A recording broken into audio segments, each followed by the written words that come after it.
Someday I'd be at a party in college or something, and I'd look up and see this person across the room. And from that moment, I'd know everything was going to be okay. You know what I mean? Yeah.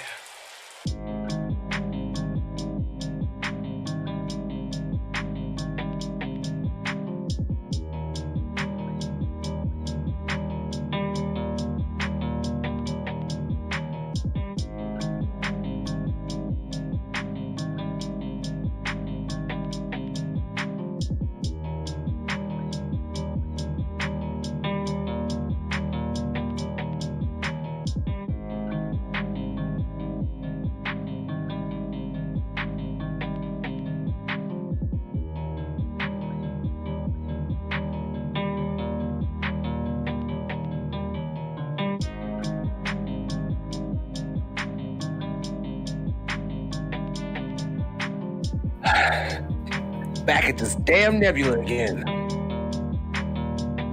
Look at all these hexagons.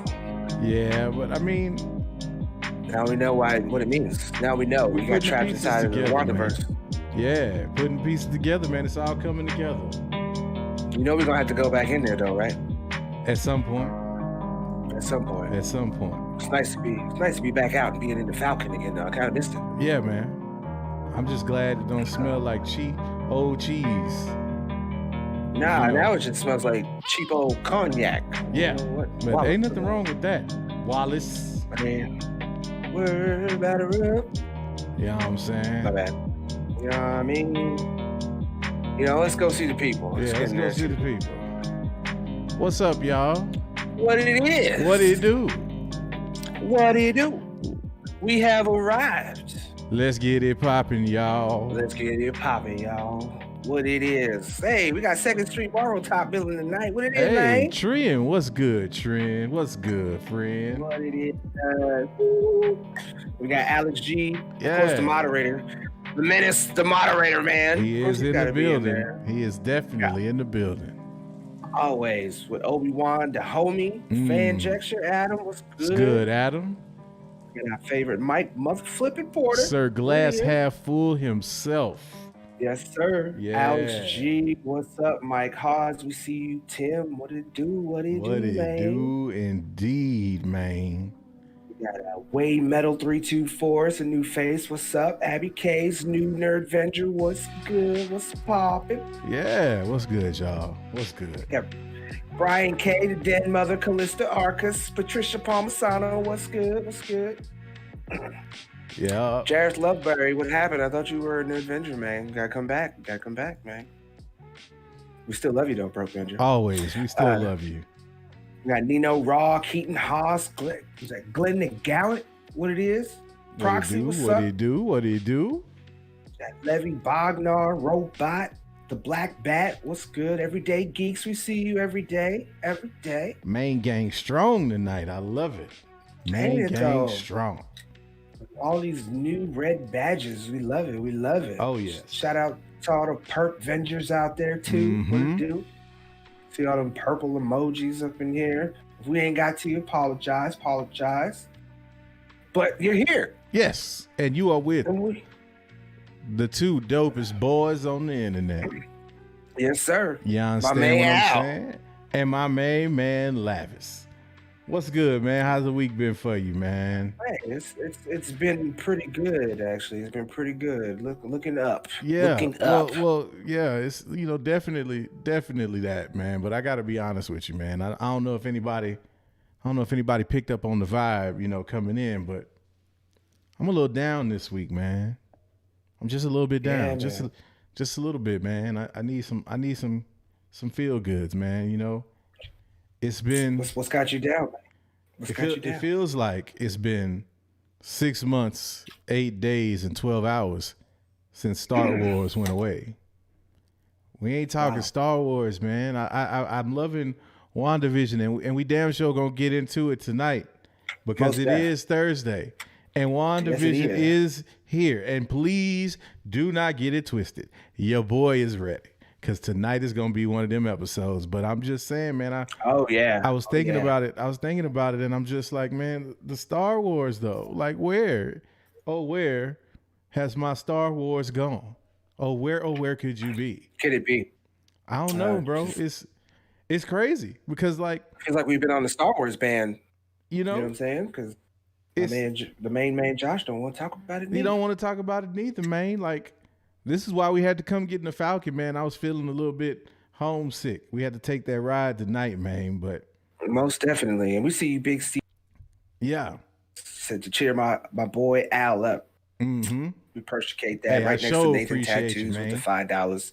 Said first time dropping a super chat on y'all. I watch Josh daily. Really dig what you guys do. Nerd Vengers, let's go. That's what's up, man. We appreciate that. That definitely makes me feel better. Anytime somebody give me a couple snaps on the Petro, that's going to perk up my wallet and my mood. So good looking, y'all. We appreciate that. But, yes, sir. We won't harp on it too much, man. But, we talked and speak your truth, man. Star Wars we know it's coming, man. We know it's coming. And we know, like, the Star Wars community, as usual, been on some other stuff. So, we not gonna dwell on it. I'm gonna just sit back and reflect on this greatness that is WandaVision, man, and we gonna roll on with it. Because the one thing about us, man, like if you've been following us for a minute, you'll know that like me and my brother from another mother over here, when one is up, both are up. Yes, sir. And interestingly enough, when one of us is down, both of us is down.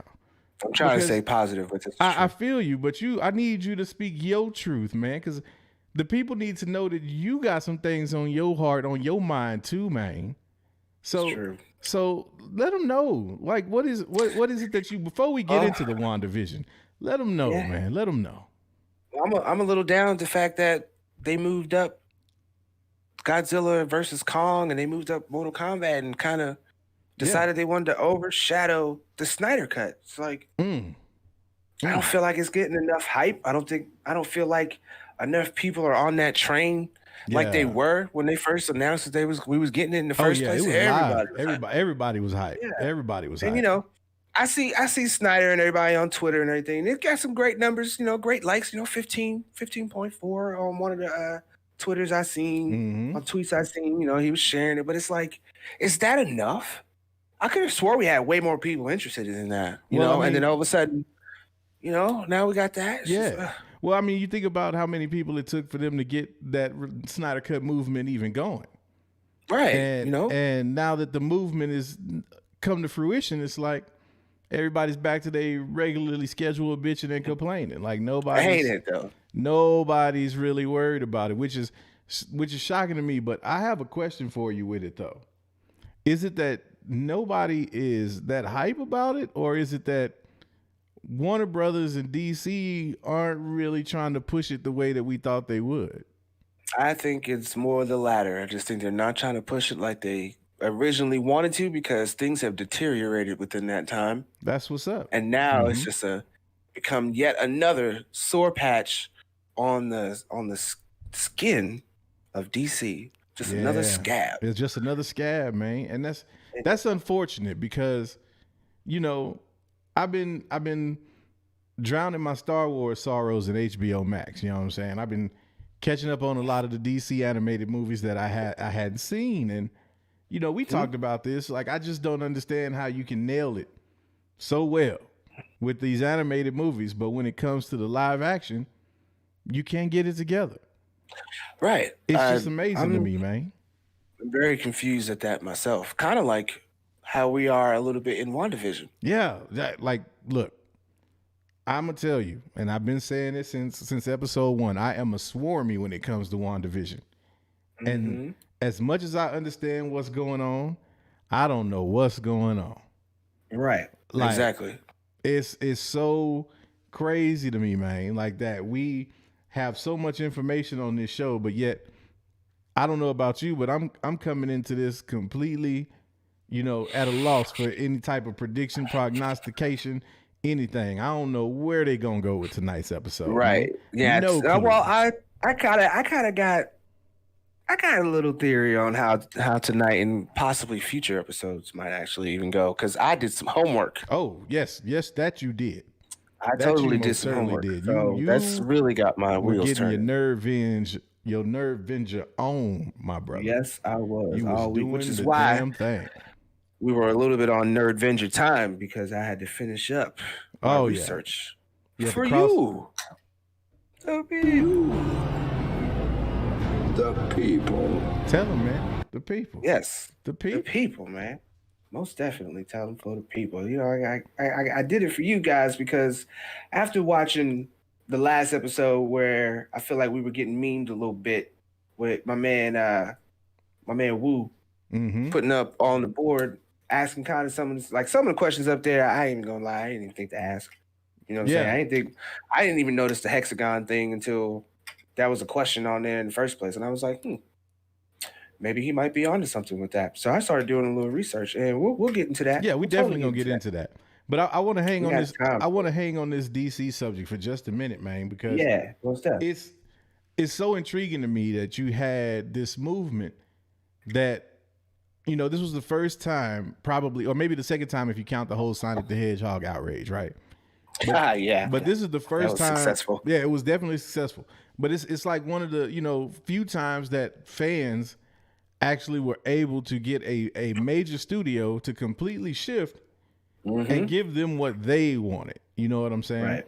That's the crazy part for me. And so for you to have made that type of a pivot, and now, like, dare I say, outside of the Twitter sphere, you don't really, it's like they don't want you to remember this is dropping, man.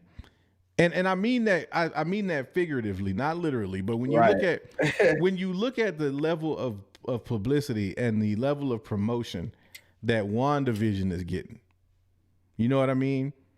And for the Snyder Cut to not be getting that kind of attention or that type of pub, like, that makes me almost feel like I said, the studio low key don't want anybody to know that this movie's coming out, or that they're hedging their bets, I know it's a sore subject for some people these days, but you know, they hedging the bets because they figure, well, we don't want to go all in just in case this don't pop off the way we think it will. Right. Now, of course, you know, we've talked on this show and we've spoken about the whole Ray Fisher situation. We know what happened with Ezra Miller. And we know exactly. And we know that, you know, these are two people whose characters had a fairly significant role, dare I say, in the Justice League movie. Yeah.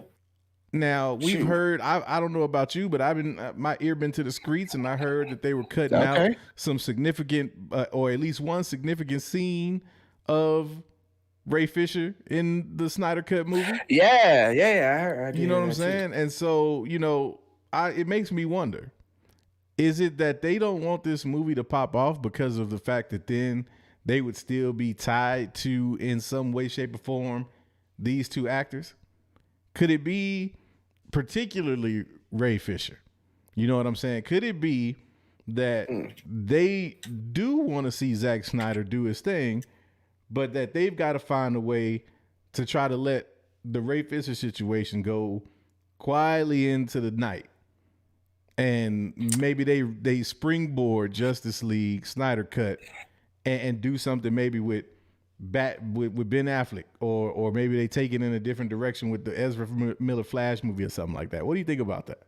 I mean, I think they're going to have to take it in a different direction because they're already talking about taking Cyborg, or they took Cyborg out of that movie, which is a pivotal point of everything. Man, I mean, DC, Warner Brothers, whoever, has been just making bad decisions, period. And I think that their mindset in thinking that taking this out of the spotlight by overshadowing it with two other movies is just another bad decision, because people are going to see the Snyder Cut regardless. And like you said, back to their regular scheduled bitching, because they're going to be like, why? Well, maybe because they took Cyborg out, maybe they don't think it'll have any kind of significance to the movie, but I bet you it does. They're going to be like, well, how did this happen? Or, you know, how come we didn't get to see Cyborg as much, even though we know, you know, but there's other people out there who still don't know about some of this drama that's been going on. Right. You know what I'm saying? Right. Especially the normies. So for them, they're going to be lost when certain things happen like that. Plus, yet again, we're tampering with Snyder's original work. Facts. For Big whatever facts. reason. Big facts. Yet again, we're tampering with the man's work before it could even come out. Hey. All over because of whatever drama going on with Ray Fisher and whatever, him not getting his way or whatever the case is on that. We're still not completely clear on. He ain't lying. You know, he ain't lying. So like a lot of this stuff, I think they're gonna keep making bad decisions. And speaking of them making bad decisions, we'll get into this a heck of a lot more later. But one of my theories of a team that they're bringing into Marvel, like I've been saying, is going to show DC how they should have been doing it and how to do it right. And we will talk about that. We will definitely get into that once we start talking that WandaVision. Yes, sir. But yeah, man, it's just the DC thing is so intriguing to me, man, because you've got I feel like you've got three players behind the scenes on this. You've got DC, but then you've got Warner Brothers, and you've got AT&T, you know, in the mix now because they bought Warner Media and all of that. You know what I'm saying? So now it's like, who's really, you know, is it that Warner Brothers trying to undermine AT&T, or is AT&T kind of hands off, like, you know, y'all do y'all, but don't F this up kind of situation? Like, I mean, I don't know, because they Fandom and things after that. Like, okay, we already got DC Fandom when they were announcing a bunch of stuff that they were doing that we kind of already knew about it. Yeah. And then after that, for like the next 2 or 3 months, we got a whole slew of stuff that they were talking about doing with their own multiverse and then Snyder Cut and how the other shows were going to come out on HBO Max with Green Lantern. Like, I feel like a lot of those changes came, and we were even acknowledging it as AT&T coming in and making them step up their game. Right. And then now when we got a lot of this issues that's going on with Warner Brothers, you know, like apparently the hands haven't changed over. So of course you can't expect a lot of the problems to go away until that happens, you know what I'm saying? Where they have to work with the new guy, the new face, which we thought was going to be J Abrams coming in and teaming up with Bad Robot. And have we heard anything with regard to at all? We haven't heard nothing in regards to we ain't heard Nathan. anything, man. Nope. That's Nathan what's Franks. No, and that's what's killing me, man. Like, what is? I just don't. We said this, and this is the crazy part for me. It's like we said this after Fandom, right? It was like Fandom was a hell of an event. They really looked like they was going in a great direction, but the fear was this was going to be more of DC spitting out a whole bunch of promises. I'm gonna do right by you, baby. I promise this time. Right. I ain't gonna do it no more. And not even a year later, here we are, sitting at home by the phone, waiting on DC to call, and DC out there doing whatever DC doing. Nope. They ain't doing it. They ain't. It's just crazy. They on that Bobby Brown. They on that new edition. That's what I'm saying. It's like, what is this, man? Like, I don't understand. It's like, when and I call then up DC's number, I get dissed every time. That's it, man. That's what they doing. That's it. That's what they doing, man. I tried looking up information. Couldn't get no cooperation. Exactly. It's crazy, like man. They like that one corporation. Oh, I see BS. Yes, it's BS. That's it. All I see is BS. Shoot, all day. It's like all day. Look, if you had the last time you saw some good news coming like back to back from DC, you had to be in BC. Like you had to go back, way back. Exactly. But that's what's crazy, man. It's just I just find that to be very, it's very disheartening, man. And it's like, you're the DC guy, I'm the Star Wars guy, but we both love this Marvel, man. We both love this Marvel, and it's Marvel. You would think WandaVision was enough. You would think that the buzz and the hype around WandaVision at this point, DC would be like, cool. Not White Suge though. Let me get some of them White Suge emojis in the two-way, because we look. I'm telling you, White Suge do this every week, man. Every week he like them After Dark boys. He's like, that main gang gonna be out here talking, so let me give them something to talk about. Let me give them something out here. You know what I'm saying? And lo and behold, we get news that the homie Ryan Coogler then signed on a 5-year deal to do a Wakanda-based streaming show. Say what? Say what, man? Especially now, talk about this with all the multiverse stuff going on, man. You know what I'm calling it? What you call it? I'm calling it WakandaVision. WakandaVision. It's gonna be crazy. It's gonna be more than crazy, man. More than crazy. Super crazy. I'm with you. Hashtag WakandaVision. Let's get it. Hey, I see you, Bob Pulowski said Wakandalorian. I'm with that too. They can make both of them shows. Right. This is the way, man. This is the way. This is the way, man. This is the way, man. But, dude, so tell me. This the way. This the way. Keep on waiting. Let's stop. Hey, man. Nah, I'm with it. But, like, seriously, though, like, what is... Okay, so let's just get down to it. I wanted to stretch this out, but now we're getting into the shits. So, does this open the door now for them to recast T'Challa? I think that door has kind of always been open. It's just not one they want to walk through. Not yet. So, but do you see this as them setting that up, like, to give themselves that option? I see them. Yes, I see this as being as an opportunity to maybe they get through. And I don't like. Okay, so we know that they're doing the show, but I don't think we have a date yet. So we don't know if it's before or after Black Panther 2. I think it would be advantageous if they were to do it after Black Panther 2. Facts. Give Shuri her shine in that movie. Exactly. Do what it do in that, and then take over it in the TV show. Either have it, and it's in a streaming show, you have a lot more possibilities and things that they could do. So, like you say, yes, this could be an opportunity for them to recast and or, in essence, replace Black Panther by making a new Black Panther. So, we can go through the storyline halfway through, be Shuri's reign, and maybe something happens and the multiversal thing happens, and now we get a new Black Panther via the multiverse, or maybe they have another one of those trials, and then like M'Baku takes over, and we just see how it evolves over in Wakanda through the streaming shows until we get to the the next movie or whatever the next significant thing is. with the show. I mean, for pretty much layman's, pretty much a general idea of what's going on now, I think that's pretty feasible. No doubt. And the thing that I immediately thought about, right, was, and again, when you think like a Nervenger, these ideas is just organic between all of us. From the homie Josh, shout out Josh, shout out to the Turd Venger, all the way down. My Turd Venger. You knew I was going to shout out the Turd Venger. You do it. I knew you was going to do it. But from the top all the way down, because I was watching the video my man did about it, and he stole my thunder, because not only could you recast T'Challa in this light, there's an avenue where T'Challa or a version of T'Challa or the new Black Panther could emerge as one Michael B. Jordan. Ooh, yes, this is true. Now, this is true. Now, Josh had a theory that I want to take a different kind of spin on. He was saying, what if it was a situation where Eric Killmonger was, actually did go back home, where his father never was a traitor, and he actually grew up in Wakanda.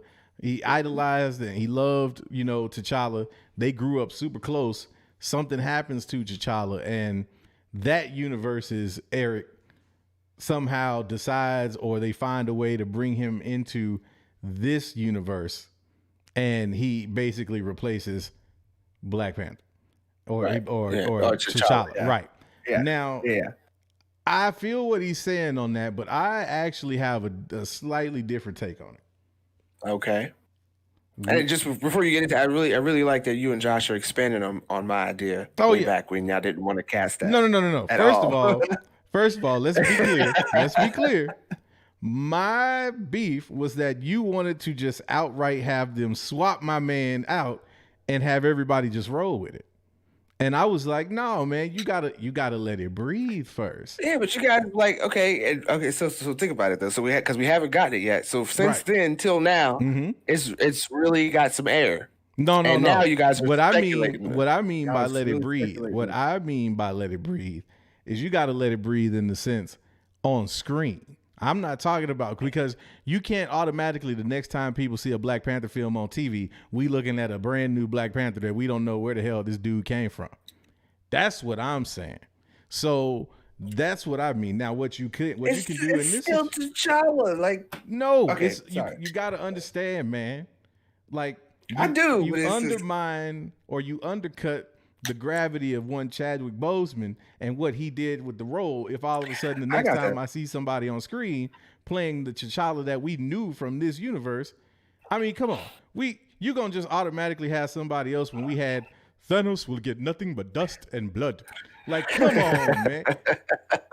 It would still be in essence. Come on, it bro. was still in essence be T'Challa to me. Like, I want and to me, it's like, I guess more or less to me is like, yes, the man did an awesome job as the character. Like, no way, shape, or form is that a question. Like, we've been into this. It's just the fact that the show, unfortunately, must go on. No, it should. Okay, and it should go on. It should totally go on. But it's like most other times we would have totally recasted that. Yeah, but and just accepted the fact we had to. But this ain't most other times though, and this ain't most other movies. That's the situation. That is the gravity at which they have brought in Black Panther. Exactly. If you want to continue that legacy, if you want to continue to have that level of like that aura around it, this is what you do. Oh, I got you, Stephen J. Don't worry. I'm gonna get you in just a minute. I'm gonna work that in. I got all these super chats, man. Don't worry. We're gonna get all of y'all in. We totally got them. We got you. Don't worry. Work that system out. So keep them coming if you want. I got all of y'all. What you do is you satisfy both sides, and this is how you satisfy both sides. You make Eric, or you make Terrence, Michael B. Jordan. Look, I'm getting them all mixed up. You get Michael. I'm looking at the two-way. Somebody talking about Terrence Howard, and I'm like, oh man. Yeah, man. You take Michael B. Jordan, and you have him as T'Challa in a different universe, and essentially, that character ends up being transitioned, and he's not Eric. So this is literally T'Challa in a different universe. And right, I got you. Basically, the crux of his transition, or they find some kind of way. I don't even want to get into the particulars on how he ends up coming from his universe to this one. They can figure all of that out and weave it into the whole multiverse storyline. But what you could have in a Wakanda show is a situation where these people are now trying to come to grips with this being their king after having seen what he did to their T'Challa. Right, and their time. And their yes. And then you got Shuri trying to deal with that. You got her mom, all of them trying to deal with that. And the things the implications that you could have in that situation are incredible, because then you introduce a dynamic where this dude is like, look, all I'm trying to do is represent, like, I don't know what y'all talking about. Like, I'm not from this universe. This is not what, right. Yeah, like, I got you. I am not that guy. You know what I'm saying? Right. And it's almost like a meta type situation, because Michael B. Jordan's T'Challa is now trying to win over the hearts and minds of not just Wakanda, but the audience, period. You know what I'm saying? Right, yeah. And who better to do that than Michael B. Jordan? Like, who else what other actor could you think of that would come in and be able to do that from a charisma standpoint and just from a presence? That particular storyline would only go and work for Eric Killmonger, That's what I'm saying, Michael B. Man. Like that particular kind. Otherwise, the only, like, if you want to think like actor, the question is what other actor could probably fill those shoes, be a good person that people would look at and be like, all right, I'm ready to see that story. I kind of was talking about this earlier. I think I had his name Washington, though. My man Washington's son. You know what I'm talking about. Yeah, from Tenet. Denzel Washington's son? Yes. I don't know why I blanked on his name. Yes, John David. John David. Yes. Amy Rhodes. Yes, you get 500 points, Amy Rhodes. Beautiful. Yes, John David Washington. I think he's like the only other person that I think people would look at and accept and be like, okay, this could be somebody who can, lead or take T'Challa's place or be Black Panther and continue that storyline.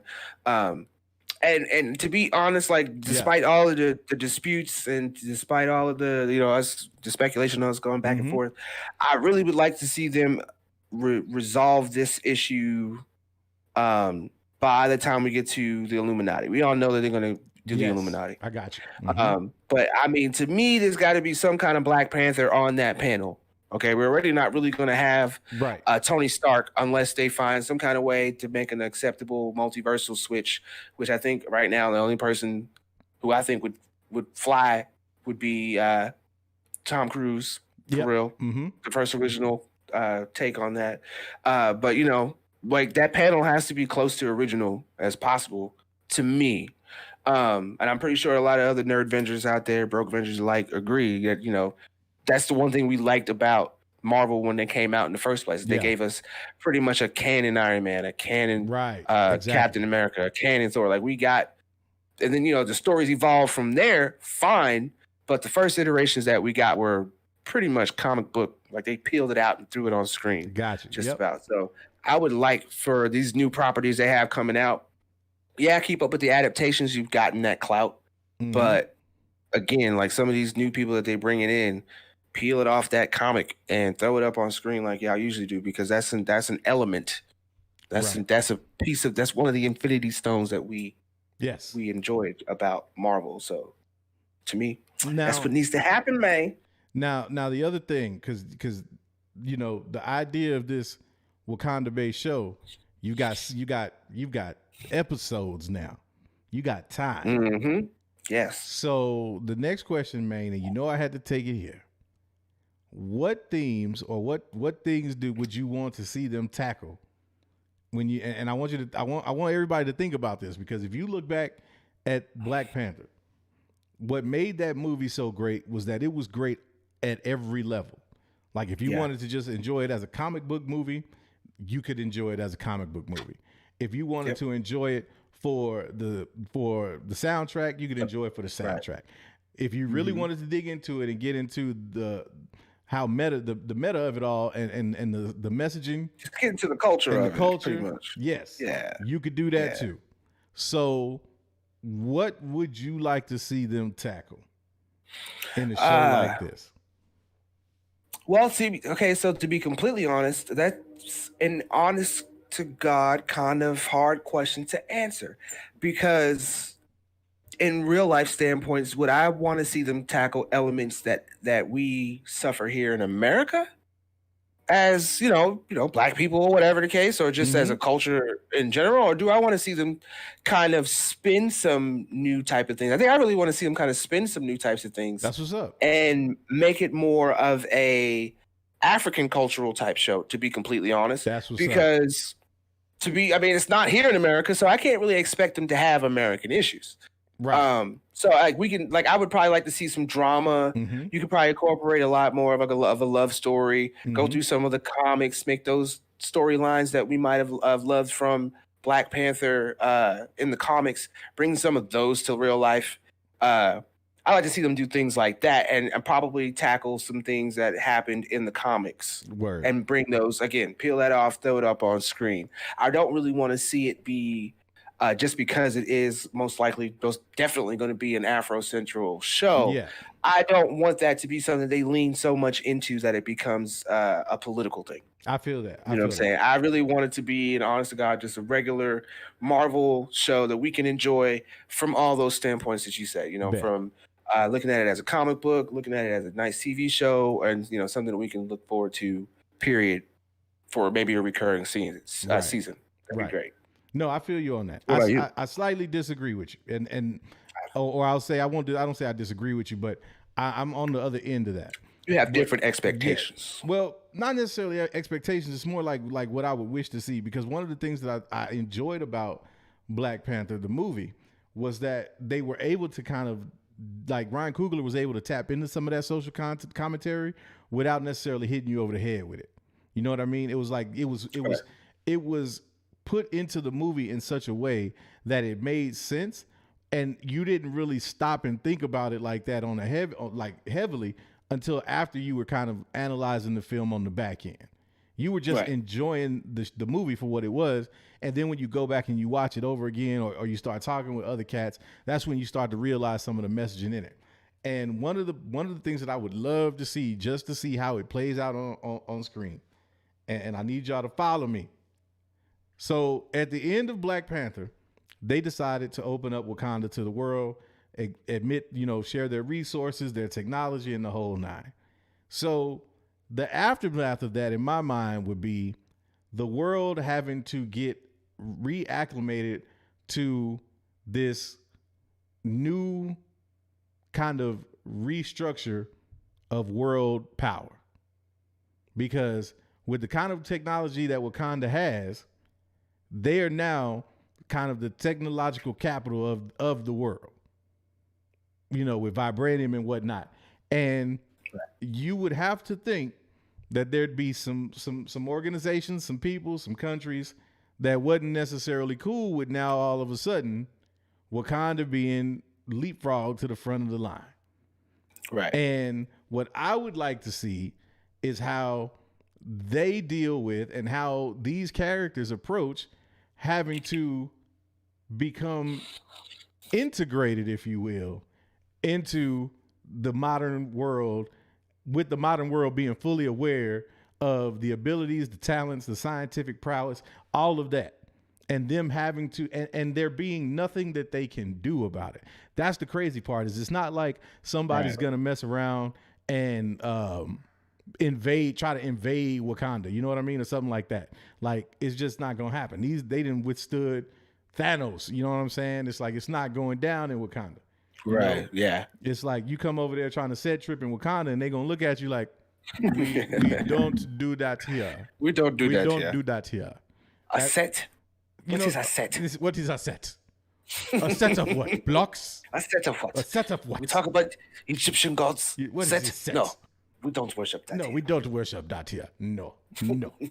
So that's what I'm saying. Like, I would love to see how because they even touched on it a little bit, with T'Challa's uncle and how he was, upset because he watched, his people, as he put it, suffering, struggling, and Wakanda kind of sat back and was like, nah, we can't really get involved. So now Wakanda has effectively decided to get involved. So what would that look like in this world, in this universe where you've got superheroes, you got space gods, you've got all kinds of craziness? How focused on that is the world 5, 6 years later? You know what I mean? Post Endgame. That would be dope to me because, and I don't want to see the show focus like solely on that, of course, but for that to be a backdrop or a backstory to, in the way that whole conversation was in the movie, man, you want to talk about compelling ass TV. I mean, it's kind of, because it was kind of like Luke Cage. Luke Cage kind of did the same thing, right? Like if you watch the Luke Cage show, there was some elements of that in that show, but they really didn't go hard on it. You know what I'm saying? And they didn't really go too deep on it. They kept it real surface. They did lean in it on a couple areas. Oh yeah. Like I was rewatching a couple of them episodes and I was like, yeah. Oh, I forgot that they went that hard. You know what I'm saying? Like, let me tell you something. Even now. Hey, let me tell you something else. Alfre Woodard in that show, not to go on a tangent, but she scares me. She scared me in that show because the way that she transformed, like that was an Alfre Woodard I had never seen on screen. And it's a couple of scenes with her and the homie Shades where I'm like, I don't feel comfortable watching this, man. Yeah, I even go front. Yeah, but I totally I agree. I'm saying it was wild, but that's what I want from from my content, from my TV, my entertainment. I don't want you hitting me over the head with social commentary. I don't want you to go to the extreme with integrating this stuff. But I also don't want you to try to create a world where none of this exists. You know what I mean? Like you have to acknowledge some of it. And I think that, the MCU does a really good job of doing it, not just from, a black standpoint or something like that, but just from, a human being standpoint and dealing with some of the types of relationships and situations that we as human beings deal with. You know what I'm saying? And so the thing that gets me the most excited about a Wakanda television series is, more than anything else, we're going to get good quality black television. Period. Most definitely. That's like to me, that's a guarantee almost, because you see what he did. You see what the homie Coogler did with the movie. Mm-hmm. And and his production company, I think, is involved with that. I was about to say, he totally. Ludwig Van Gordson is on his production team, so that means that my man is going to be doing that soundtrack most likely. For those of you who don't know, that is the same cat that did the Black Panther soundtrack, the same cat that did the Mandalorian soundtrack. So that's going to be fire. You know what I'm saying? And it's just it's a dope thing because White Suge just he just don't miss, man. Like he ain't been missing, miss. He's like when my man Curry shot 70 of them threes, man. He's just getting it just out there, wet, just splash every time. Like it ain't nothing. That was just straight through the net. You didn't even hear that. Oh man, that one either. Hey, look, Stephen J. I'm gonna tell you right now. If they do a CSI Wakanda, I don't know if my wife would be able to survive that, because she's like, and she is a crime junkie. If they did a CSI Wakanda, first of all, Shamar Moore better be the lead actor. Right. He's the new Black Panther now. He's the light-skinned Panther. He's a light-skinned Panther. Oh my God! It's almost as bad as the Pink Panther. Boy, look, I'm trying to tell you, bro. That'd be an emotional ass show. You know what I'm saying? Wouldn't it though? This man, no, stop. This man would be in so many relationship love triangles, it wouldn't make any sense. You know what I'm saying? Oh man, but that's turning them all down. All of them, every last one of them. I can't lay with you. No. I cannot do it. I cannot. I love you Not for too much. Not for you, not for God, and not for Wakanda. Not for Wakanda. Like, you think Shamar Moore could pull off that accent? No. Hell no. Not at all. It ain't happening at all. Man, it's like that one movie where they tried to give my man cornrows, and I was like, bruh, stop. Oh, that what was that?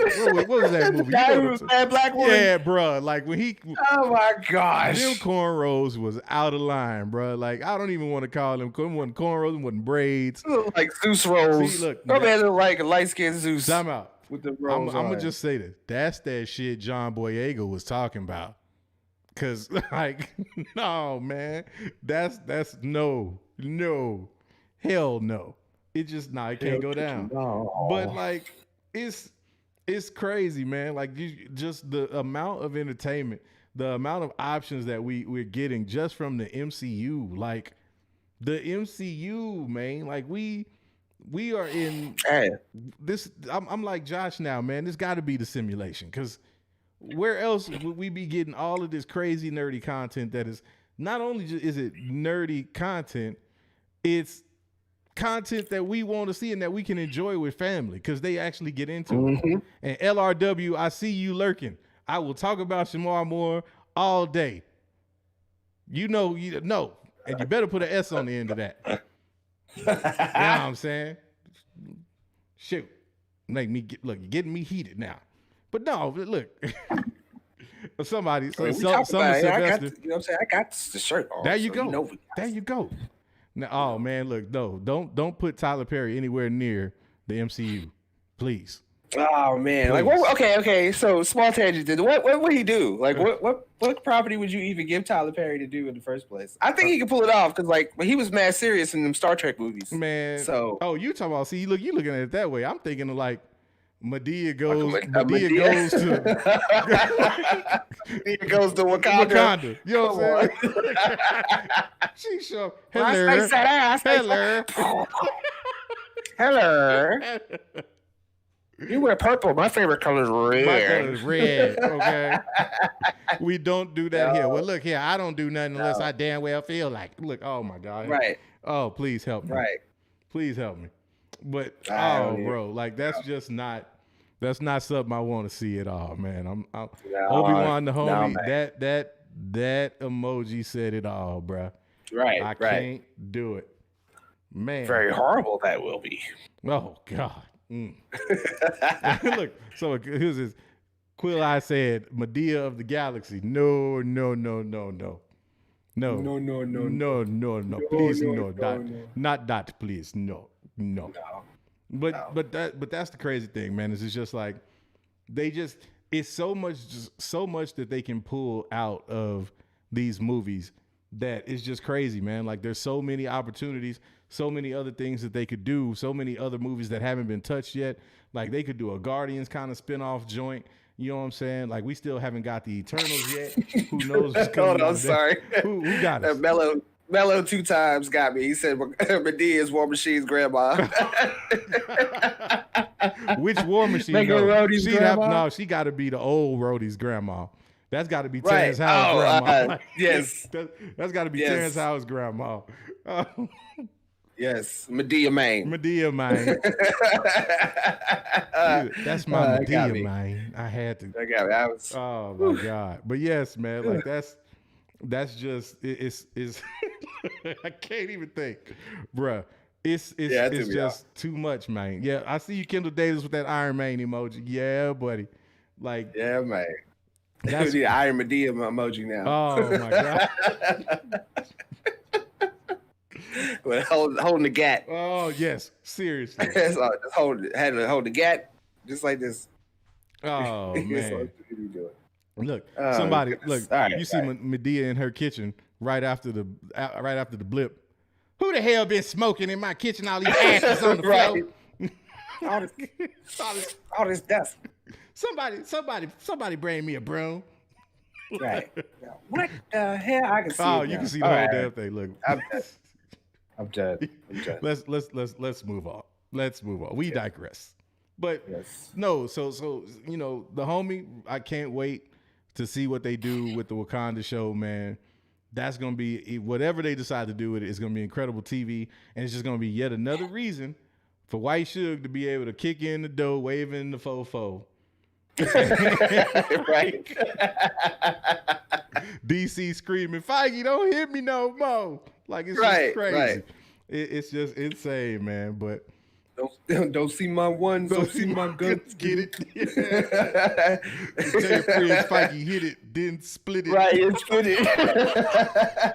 Exactly. I'm trying to tell you, man. Oh, I can see it now. Somebody needs to do that. Somebody needs to do one of those video audible things where they put Feige's face. Yes. And just have him do Biggie. Doom, doom, doom, yes. Doom, doom, doom. It have to be Feige and Favreau, like the Biggie. Yeah. What was that video with him? Hypnotized, where they ride. Yeah, Hypnotized. Yes. Mm-hmm. Got to do that. Got to do that. Somebody needs to do that. Yeah, man. But I mean, all right.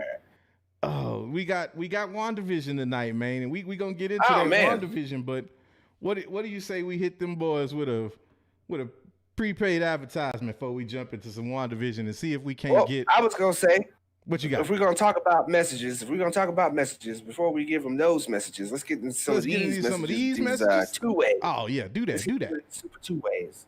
So off top where I left off last, we had Mike Porter with a $4.99. Thank you very much, sir. He said, "Feel better, Al. Feel better, Lavis. Nerd Avengers will lift you up." And yes, that is why we are here. Definitely do. We appreciate you. Definitely. Thank you. That's most definitely. Thank you. We got Bill M with the $4.99. Thank you, sir. Mm-hmm. He said, "Have a good night, gentlemen. This old man has to get to bed. If I want any chance to get up and watch tomorrow morning, have a great show as always." Well, we thank you, Bill. Bill. Always appreciate you, man. Then we got Big Stevie W with the $5 holler. He said, "I'm a DC nut.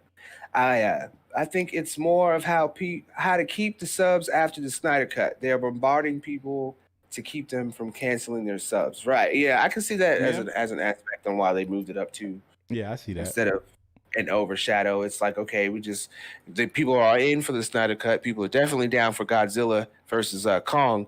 I did a poll on my Twitter, and like that's like 52% out of the three choices. It got 52%. Yeah, so people are really looking forward to that. Mortal Kombat beat it by like 3%, and then we got Snyder Cut coming in last. Gotcha. So they could be, but even so, they still could be bossing that up that way. So I can see that. They could give it some love. I'm just saying, just a little bit. Yeah, just a little bit.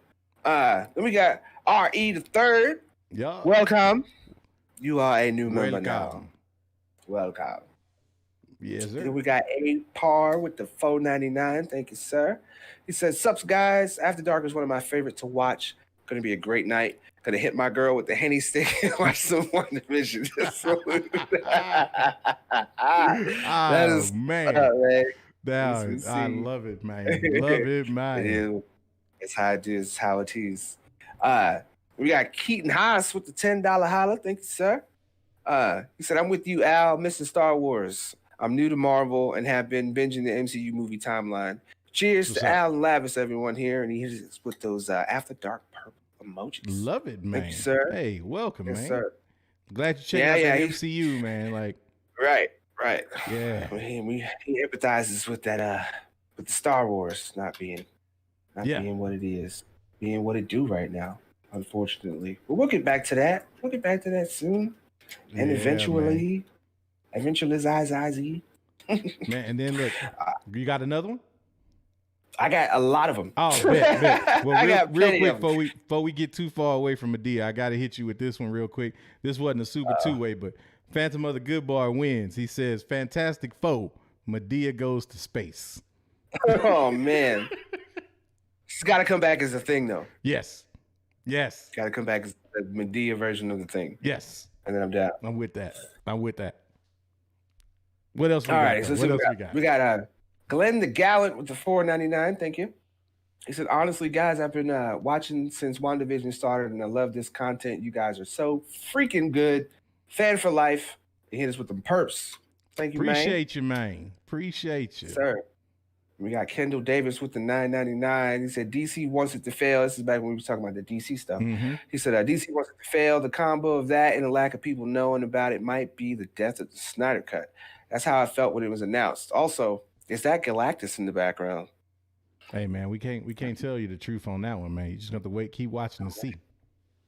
Gonna have to watch and see. And then 25 push-ups per hour gave us $1. Thank you, sir. We appreciate that. We appreciate that. Always do. I got $1. I got $1. I got $1. Hey. Yeah. All right, we got Cooley High with the $5 holla. Thank you, sir. He said, let's talk about how Monica Rambeau thicker than a snicker dough. Woo. Maybe a little later. Hey, that's word to Cochise, bro. Like, that's word to Cochise Cooley High. You ain't never lied. Man. You ain't never lied. And we got Caleb Hudson with the $4.99. Thank you. He said, y'all boys, FYE. And I got a bunch of static there. I'm sorry, sir. But said, can you let me know what I should tell my boys who won't watch the Clone Wars? They keep BSing. Also, ROTS Anakin or Spider-Man in 1 vs. 1. So Rise of the Rise of the Revenge of the Sith? Skywalker. Revenge of the Sith. Man, look, let me tell you, Revenge of the Sith Anakin, I would put him up just about against anybody. That Anakin, I would put up against just about anybody. I'm just saying. What you think?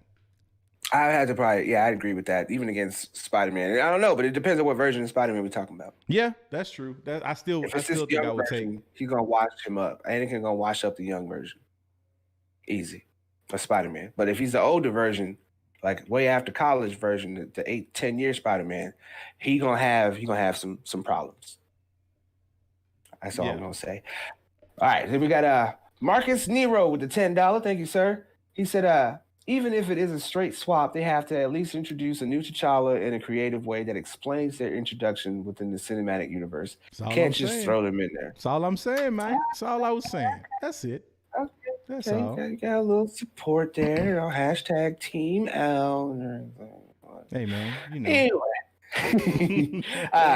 We got Kendall Davis again with the $4.99. Thank you. He said, I'd like to see them address how African resources have been taken advantage of by the first world countries. Okay, that would be a good aspect and spin for it. Yeah. For the show. No doubt. I'm with that. Being something. We got Rogue Soul with the $5 holla. He said, I just hope they don't go full on Republic with it. And I believe he's talking about the Black Panther show. Yeah. Still. And real quick, I normally don't do this because the homie Trent already handled it. But Akon, if you ain't feeling it, man, go make some convict music. Do something. Kick rocks. You know what I'm saying? We over here, we talking Marvel. We talking what we want to talk. So we love you, appreciate you. Be sure to hit the like button. Yes, and go make some bacon and grilled cheese. Oh, because bacon is real greasy. Man. Make it over easy. Like they don't know. Boy, look. And so, let's stop. We get all the way into it. Them boys ain't ready. It is one of them nights. I got a few more. All right, so we got Kendall Davis back again with the $4.99. Said also, want to see how they handle the comics dynamic of Wakandans, thinking they are the same as other blacks. Much love, y'all. Well, okay. I guess, because it is different. Yeah. Believe it or not. No, it is very different. So that would be a good aspect for them to, and that's kind of what I mean when I say I don't want to see them have American problems. Right. No, I totally get you. Like everybody got their own issues. We don't want to see the first world problems. But no, to see that, and that's the thing, that would be one hell of a thing to show is the contrast between like the American lifestyle and then a throwback to you going and seeing how it goes down in Wakanda and what that life is like. Hopefully we get more of Wakanda than that one little market strip that like everybody and their mama was on, like it was Crenshaw Boulevard in the first one. But you know what? I just thought about something, man.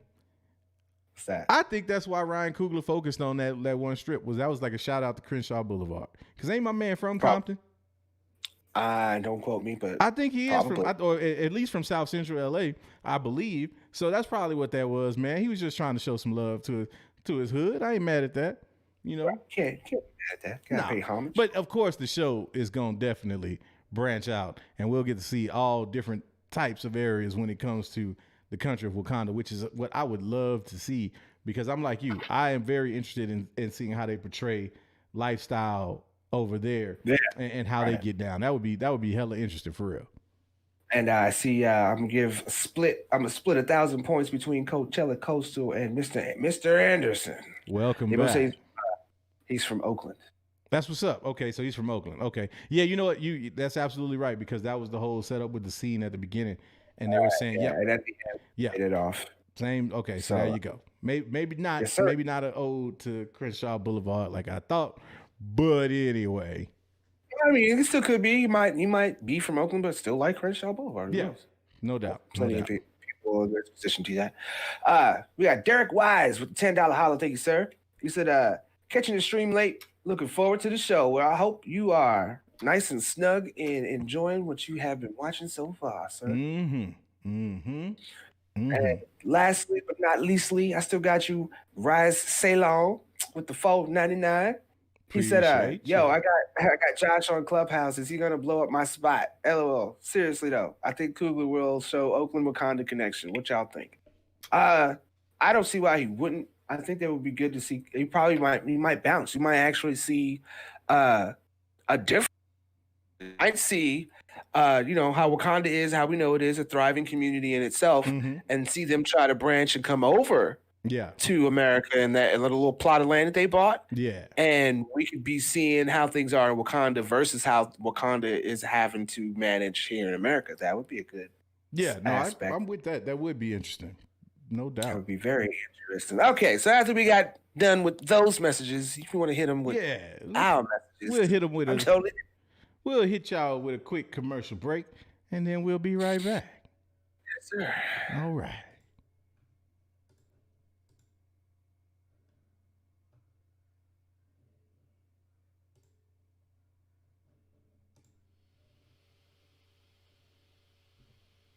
Don't be startled, non-Venger. Are you satisfied with your other nerd channels? Do you want a more engaging experience with your nerd content? Do you enjoy looking at Josh's face? Well then join the Nerdvengers, the most immersive nerd community around.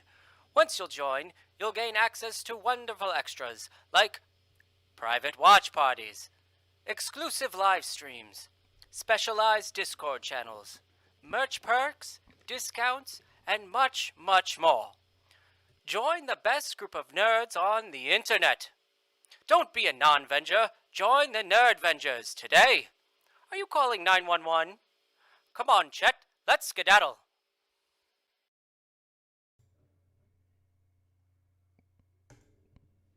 All right. Looks like we didn't been able to bring somebody up on the screen.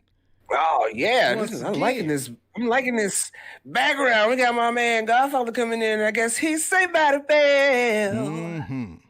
Speaking of feeling down, let's get some purple drink in the chat for my man Dustin Diamond.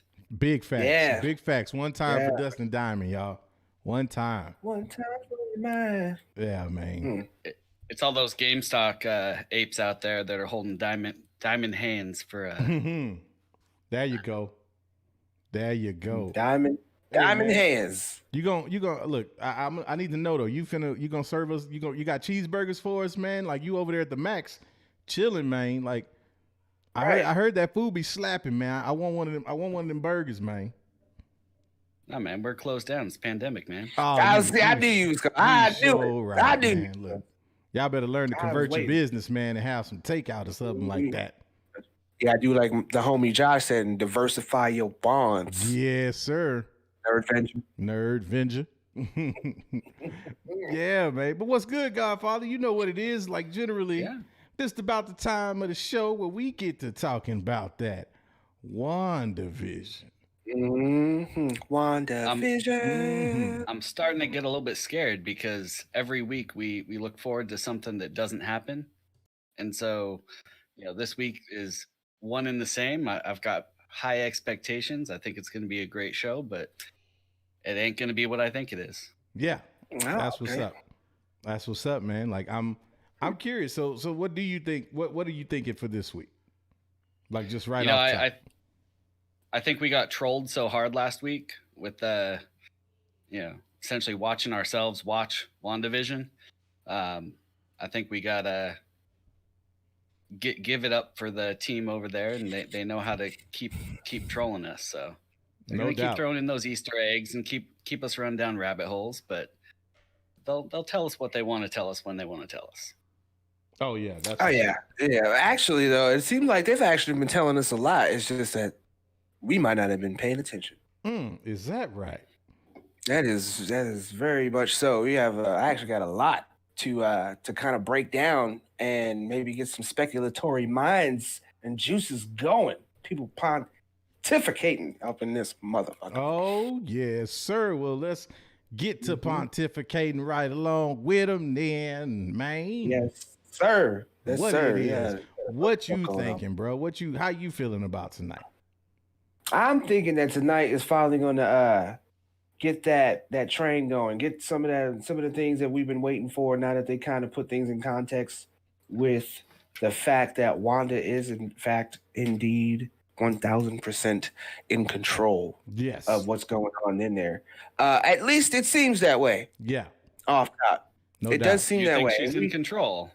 Well, I'm saying, like I said, at least it seems that way. We the evidence that were laid in front of us as canon for how it is shows her as the inadvertent villain, whether we like to look at that or not. No, we don't think that she's a bad person. You know what I'm saying? And when it comes down to it, we understand her plight. I think she's the big bad. Well, she could most definitely be one of the biggest bads that we have coming to the MCU. Big facts. Big facts. So, but even though she is a big bad, there's a lot of evidence that shows she will not go unopposed. I can tell you that. Oh, no, most definitely. Well, we're gonna dip into that. We're gonna definitely dip and then dive into some of that information so you can let us know where you're getting this speculation. But before we do that, let's get the housekeeping stuff out of the way. Number one, are we getting 2 episodes tonight, or is it just gonna be 1? What do you think? What do you think, Godfather? Yeah, what you think, Godfather? I think we're only getting 1. You think it's only gonna be 1? I think they're gonna keep stringing us along. Bet that. Lavis, what you thinking, man? I reluctantly agree. However, would be pleasantly surprised if it turns out that we got 2 for this mid-season and bust out the rest of these sitcoms. Gotcha. I think we need more real world perspective and going back and seeing what the hell is going on. We need to bust out the rest of this with the kids for the children. Yeah, I hear that, but I think Disney's trying to remind us how to watch television. I feel that We've too. all kind of forgotten. I agree. We've all forgotten how TV works and how episodes come out once a week. So I think they give us that little teaser on the first week to kind of set things straight, but they're trying to get us back in the groove. This is how it's going to be the rest of the year with Falcon, Winter Soldier, and Loki, and Hawkeye, and Miss Marvel. Right. We got to temper ourselves. We can't get greedy. Well, being the boomlennial that I am definitely with that, because I'm telling you, this binge watching, man, I don't be able to do it sometimes, man. Most definitely. Or I gotta go back and watch it because the only reason why it was on was for ambiance, but I was interested in it. And then you realize it's like, man, I don't know what this happened in the last 3 episodes. I gotta go back and see that again. So I watch it anyway, all over again, man. Right. So yeah, I agree with that. I think it's cool that we kind of getting the kids and letting them know how it is. Yeah. With how old TV used to be, but in a different aspect, I'm actually kind of digging the fact that we have like a mystery of a TV show. It's a mystery. Yeah. Like we really don't know what's going on, but we have an idea of what's going on. But even those ideas, we have to like scrap those and come around on some other kind of plot points because we just really have a lot that we have to figure out. Yeah. Like what are we getting? This is supposed to be taking place like 2 weeks after Endgame. Which is a complete 8 months before Far From Home. So, and I was kind of digging. I was watching the Campia show earlier, and he said something on there that kind of made me think that, okay, so if this is 2 weeks after Endgame, but Far From Home is 8 months after, which is a complete stretch of events. You know what I'm saying? Seriously. I think there are some things in there that I mean, it might be a stretch to say it this way, but the fact that we did get a J. Jonah Jameson popping up, which we know is canon more in the Tobey Maguire Spider-Man, could that have been an after effect or a blip of sorts with what Wanda did? I've got a theory there. Oh, I've got a theory there. Tell us about it. Because the one thing we know about Spider-Man movies is they don't honor the timeline at all. Okay. Go back to this is kind of true. This is kind of Spider-Man Homecoming. They've been screwing up the timeline since they started. So this is true. This is kind of true. But see, well, yeah, and that does make sense because, like, if Spider-Man was present for what happened with Civil War and all that stuff, and then got Homecoming, and Tony's still alive, and blah blah blah blah, and then here it is, Far From Home is all post Endgame. Like, what the hell happened? You know what I'm saying? In the 7 months and 2 weeks, is there something else that we might have? Could they find a way to twist all this WandaVision stuff and make us go back and watch the Infinity Saga again and be like, wow, like, hold on. Like this, they're even turning stuff that maybe we didn't understand or Easter eggs back then into stuff that's going on still now. So that I really hope so. See it that way. I really hope so. I think that's exactly what's going to happen. I think this is going to be. I think WandaVision is kind of a small sample size version of what the MCU is doing to its own like movies and content. Because WandaVision, and we said this last week, we've been saying this since episode 1, I think. WandaVision is going to be one of those series that you are definitely going to go back and want to rewatch because you want to pick up on all the stuff that you missed once you realize what's really going on. And I think as we go further into this new phase of the MCU, once we get past WandaVision, once we start getting into Falcon and Winter Soldier, the Loki series and all of that, there will be things that we realize that are going to make us want to go back and watch the Infinity Saga and go, oh, shit, so that's why ABC XYZ. You know what I'm saying? Wait. That's why ABC and Agents of S.H.I.E.L.D. is canon? Is that what you're saying? Hey, man, look, that is your mountain, bro. You stand there and you fight on it. Because I'm not co-signing that one. The Hex equals Hive from Agents of S.H.I.E.L.D. So, hey, man, it could be. It could be, but that's not the heat. I'm not dying on that hill. There's a couple different ways it can go. Yeah, no doubt. But I do have a Agents of S.H.I.E.L.D. couple. I have a couple of Easter eggs that I can bring up for you.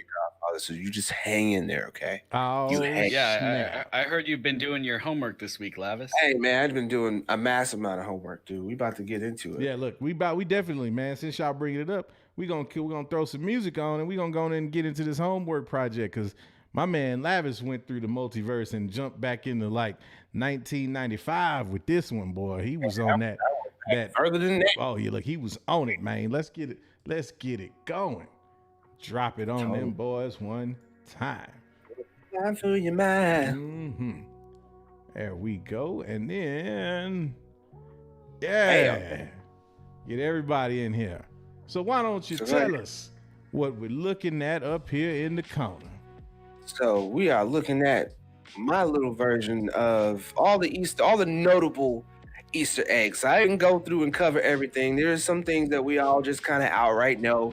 Like, for example, the part where Wanda figures out who Monica Rambeau really is, and you see her hanging with the necklace and everything.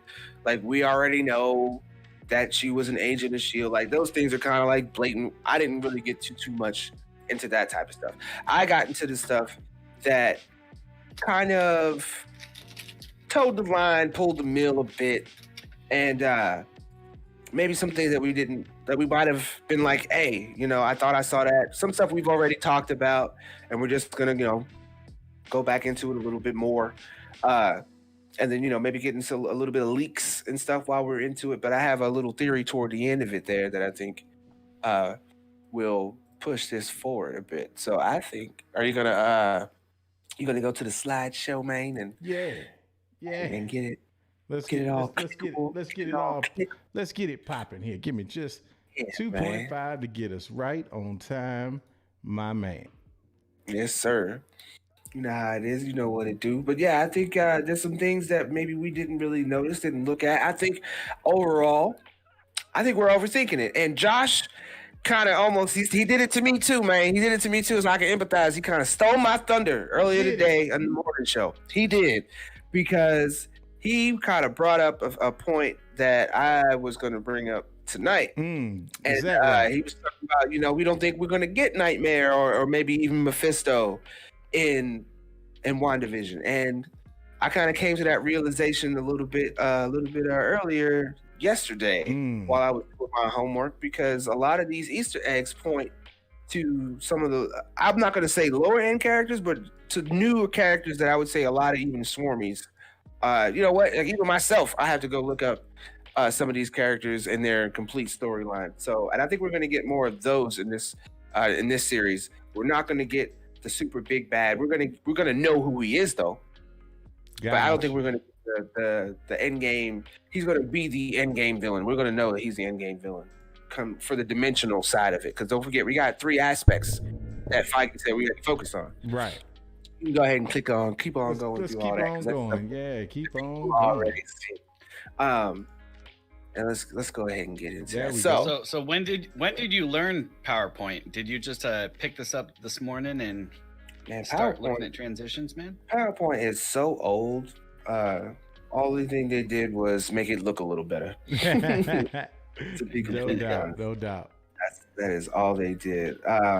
Okay, so pretty much we're familiar with this board here. This is what they put together when they was looking at who they saw on TV and what their roles were. You know what I'm saying? They figured out who they were, and they popped up them names on there. But there are a few people on here. Well, there's one person that's not on here at all, and that is Dottie. So right here, we got Mr. and Mrs. Hart, which is Todd and Sharon Davis in their real world. That's not, of course, their real names in real life. That is their name in the town. Mr. and Mrs. Hart is their name within the show. So you got them two, and I've looked all over the place for the best I could. They play no real significance to this story. They don't have any kind of Easter egg. They don't have any kind of backwards canon or anything like that. They're just 2 characters who were created for the show. But they're 2 characters that we see actually are tangible in town. Then you got Norm. So Norm is interesting. I'm probably going to butcher this name, but what is it? Abahilish Tandon, that was his name. I probably completely butchered that. Close enough. But yeah. Sure. Yeah, Abahish, whatever it is. But anyway, he is actually interesting because you see that in the first episode that he's actually really buddy with Vision. Yeah. And if you were to look a little deeper, his name is Norm, but if you go a little deeper, is go ahead and click it one more time for me, my man.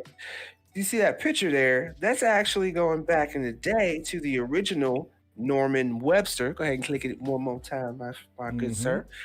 Norman Webster there, he is actually the person who sold Vision his house in the comics. And he also goes on to have an affair with Wanda's one-time sister-in-law, who turns out to be an Inhuman. Her name is Crystal. And this is an Easter egg that I don't think anybody noticed. Well, maybe not in our community noticed, because we know that we're going to get an Inhuman, or at least she should be Inhuman, which is Miss Marvel.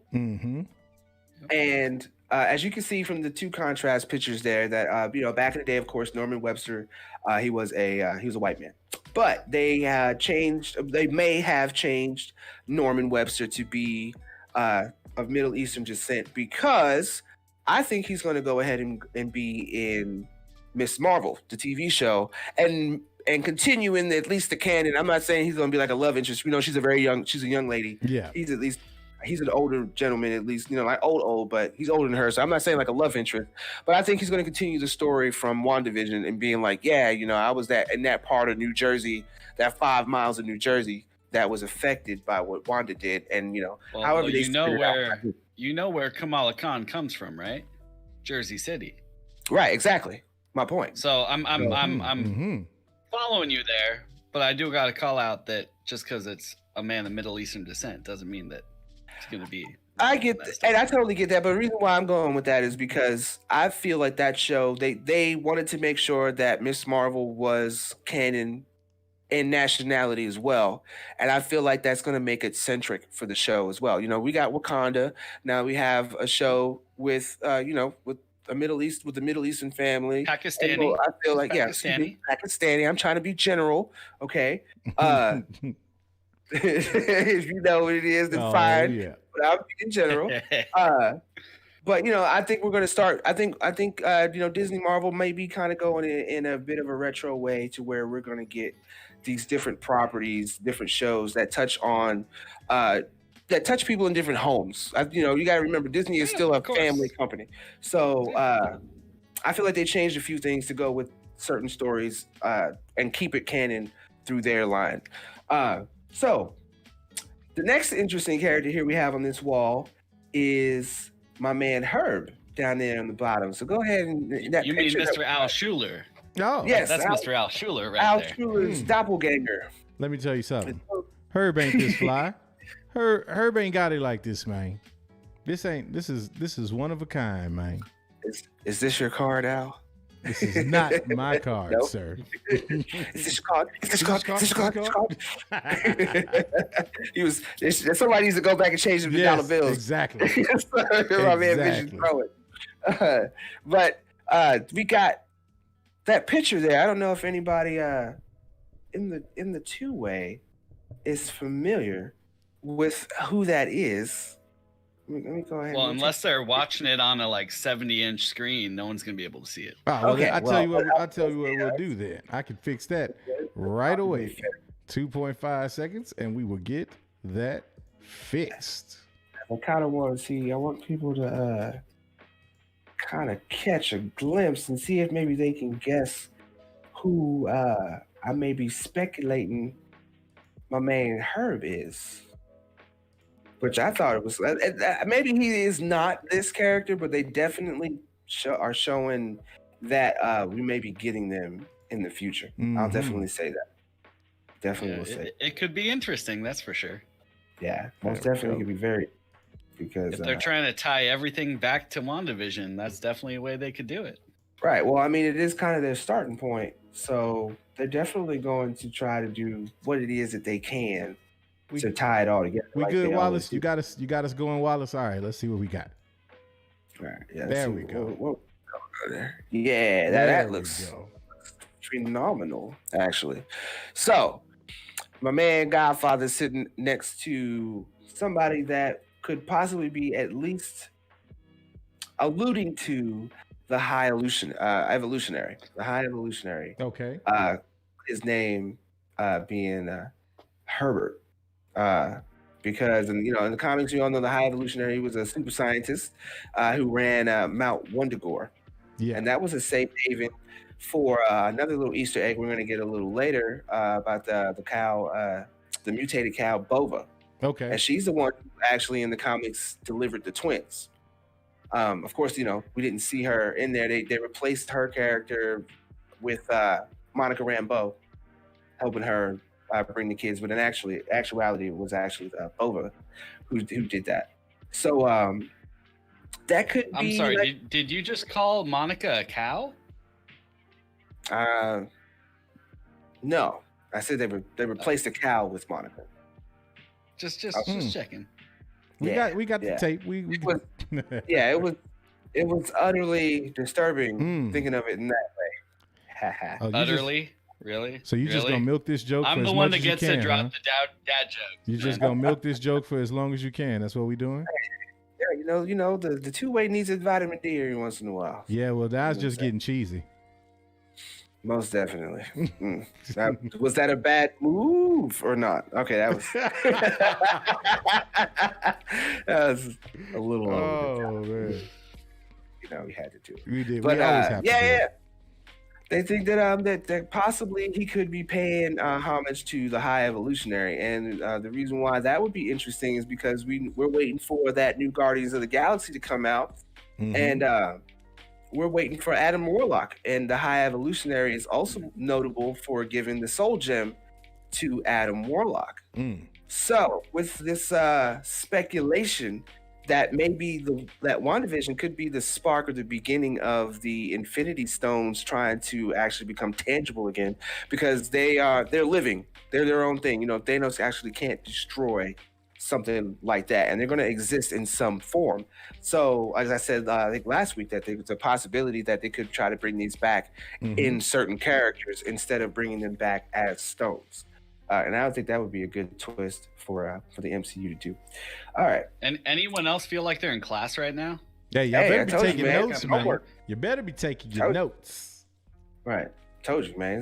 This is a homework, man. I got something for you too, Second Street. We gonna get up into it. Talk about everyone's proven wrong, even with all the leaks, man. You know, them pipes is bursting, man. They burst. So, and a quick side note, we'll talk about him a little later, but to the far right over here by where I am, which hand is it? Is it this hand? It's this hand. This man right here. We're gonna talk about him right here, my man Phil Jones. We're gonna wait a little bit later. But for a little bit, we're gonna go over here and talk about the girl up right next to Norman Webster that we outright already believe is Agatha Harkness. Yeah. Because you know, I mean, the name Agnes, she ain't got no ID. They don't know who she is, where she came from.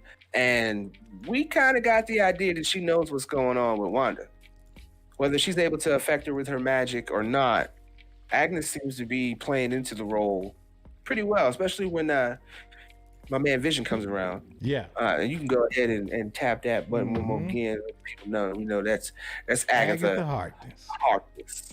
So, yeah, I mean, I think it's going to be real interesting to see, you know, if we're right about that. If maybe she is, affected by the chaos magic so much that she, you know, even her own magics just aren't enough to counteract it. So right. Interested in that. So let's go on to the next slide, there, son.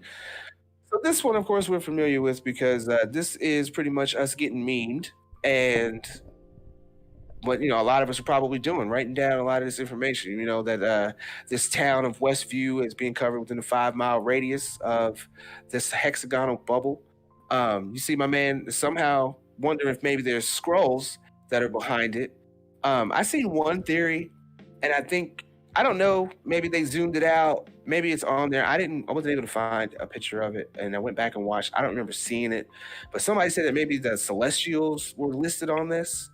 And he's maybe thinking that the Internals, or maybe some of them might have something to do with it, as speculation. But of course, you know, we're trying to figure out why the hexagonal shapes, why people are catching amnesia within this 5 that's like selective. You know, who's behind it? What's behind it? You know, is it a threat? Is it not a threat? What do we know? What don't we know? Why sitcoms? And to me, on the theory on why sitcoms. And let me know what you guys think in the two-way, and YouTube is here as well. What I think when it comes to the sitcoms, I think that she chose to do something that she was familiar with, and something that she was able to maybe feel she had some kind of level of control. Okay. So you got to think, being in Sokovia for one, and being pretty much a captive in some way of Baron von Strucker. If they were to watch TV, it's very notable, like especially overseas in the Middle East. They're like 20 years behind us. So if during this time, she's probably more accustomed to watching shows that are like I Love Lucy, shows that are like Dick Van Dyke, because that's what they had available for her to watch. So when she's having this breakdown, and maybe, you know, if she is being influenced by Agatha and Mephisto or whoever, all of them, she was coerced into being like, hey, you know, you should try doing sitcoms. It's what you're familiar with, and it'll give you an ability of control, along with her learning how to change things that we saw in some of the previews, where she's changing like the furniture and stuff like that. Can I raise my hand? Do I raise my hand to ask a question? Where do you have there, so, Godfather? Are you going to get into the scroll part? later in your presentation, or should we? I am get into a little bit more of the scrolls a little bit later. But what you got, man? I'm here for it. All of us. This is riveting information. You know, yes. I'm just thinking back to the whole Far From Home, being set a few months ahead of this, and thinking about how we know that Nick and whatever her name is, Agent Two-Way, hit me up, is gonna our scrolls.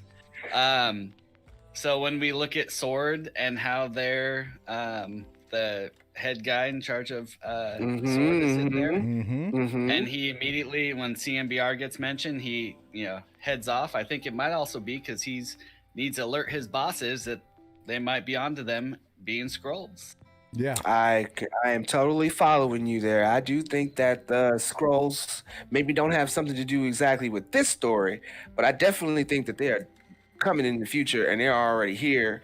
At least the bad scrolls are, because we got that secret invasion. So I'm waiting to see this whiteboard with that kind of like crossed out. To see like the boss come in and like, nah, that's not it. Right. Trying to throw him off the set. I don't know if they're gonna cross it out. I don't know if they're gonna cross. That might actually be a big part of it all, and they might. But think about it. We keep getting trolled. We keep getting trolled by all the things that we think are gonna happen, and so trolled by the scroll. Maybe we're being trolled by scrolls. Yeah. Could be. Most definitely. So the next thing is same time and space. Most definitely within the same space, but in the same time, obviously not.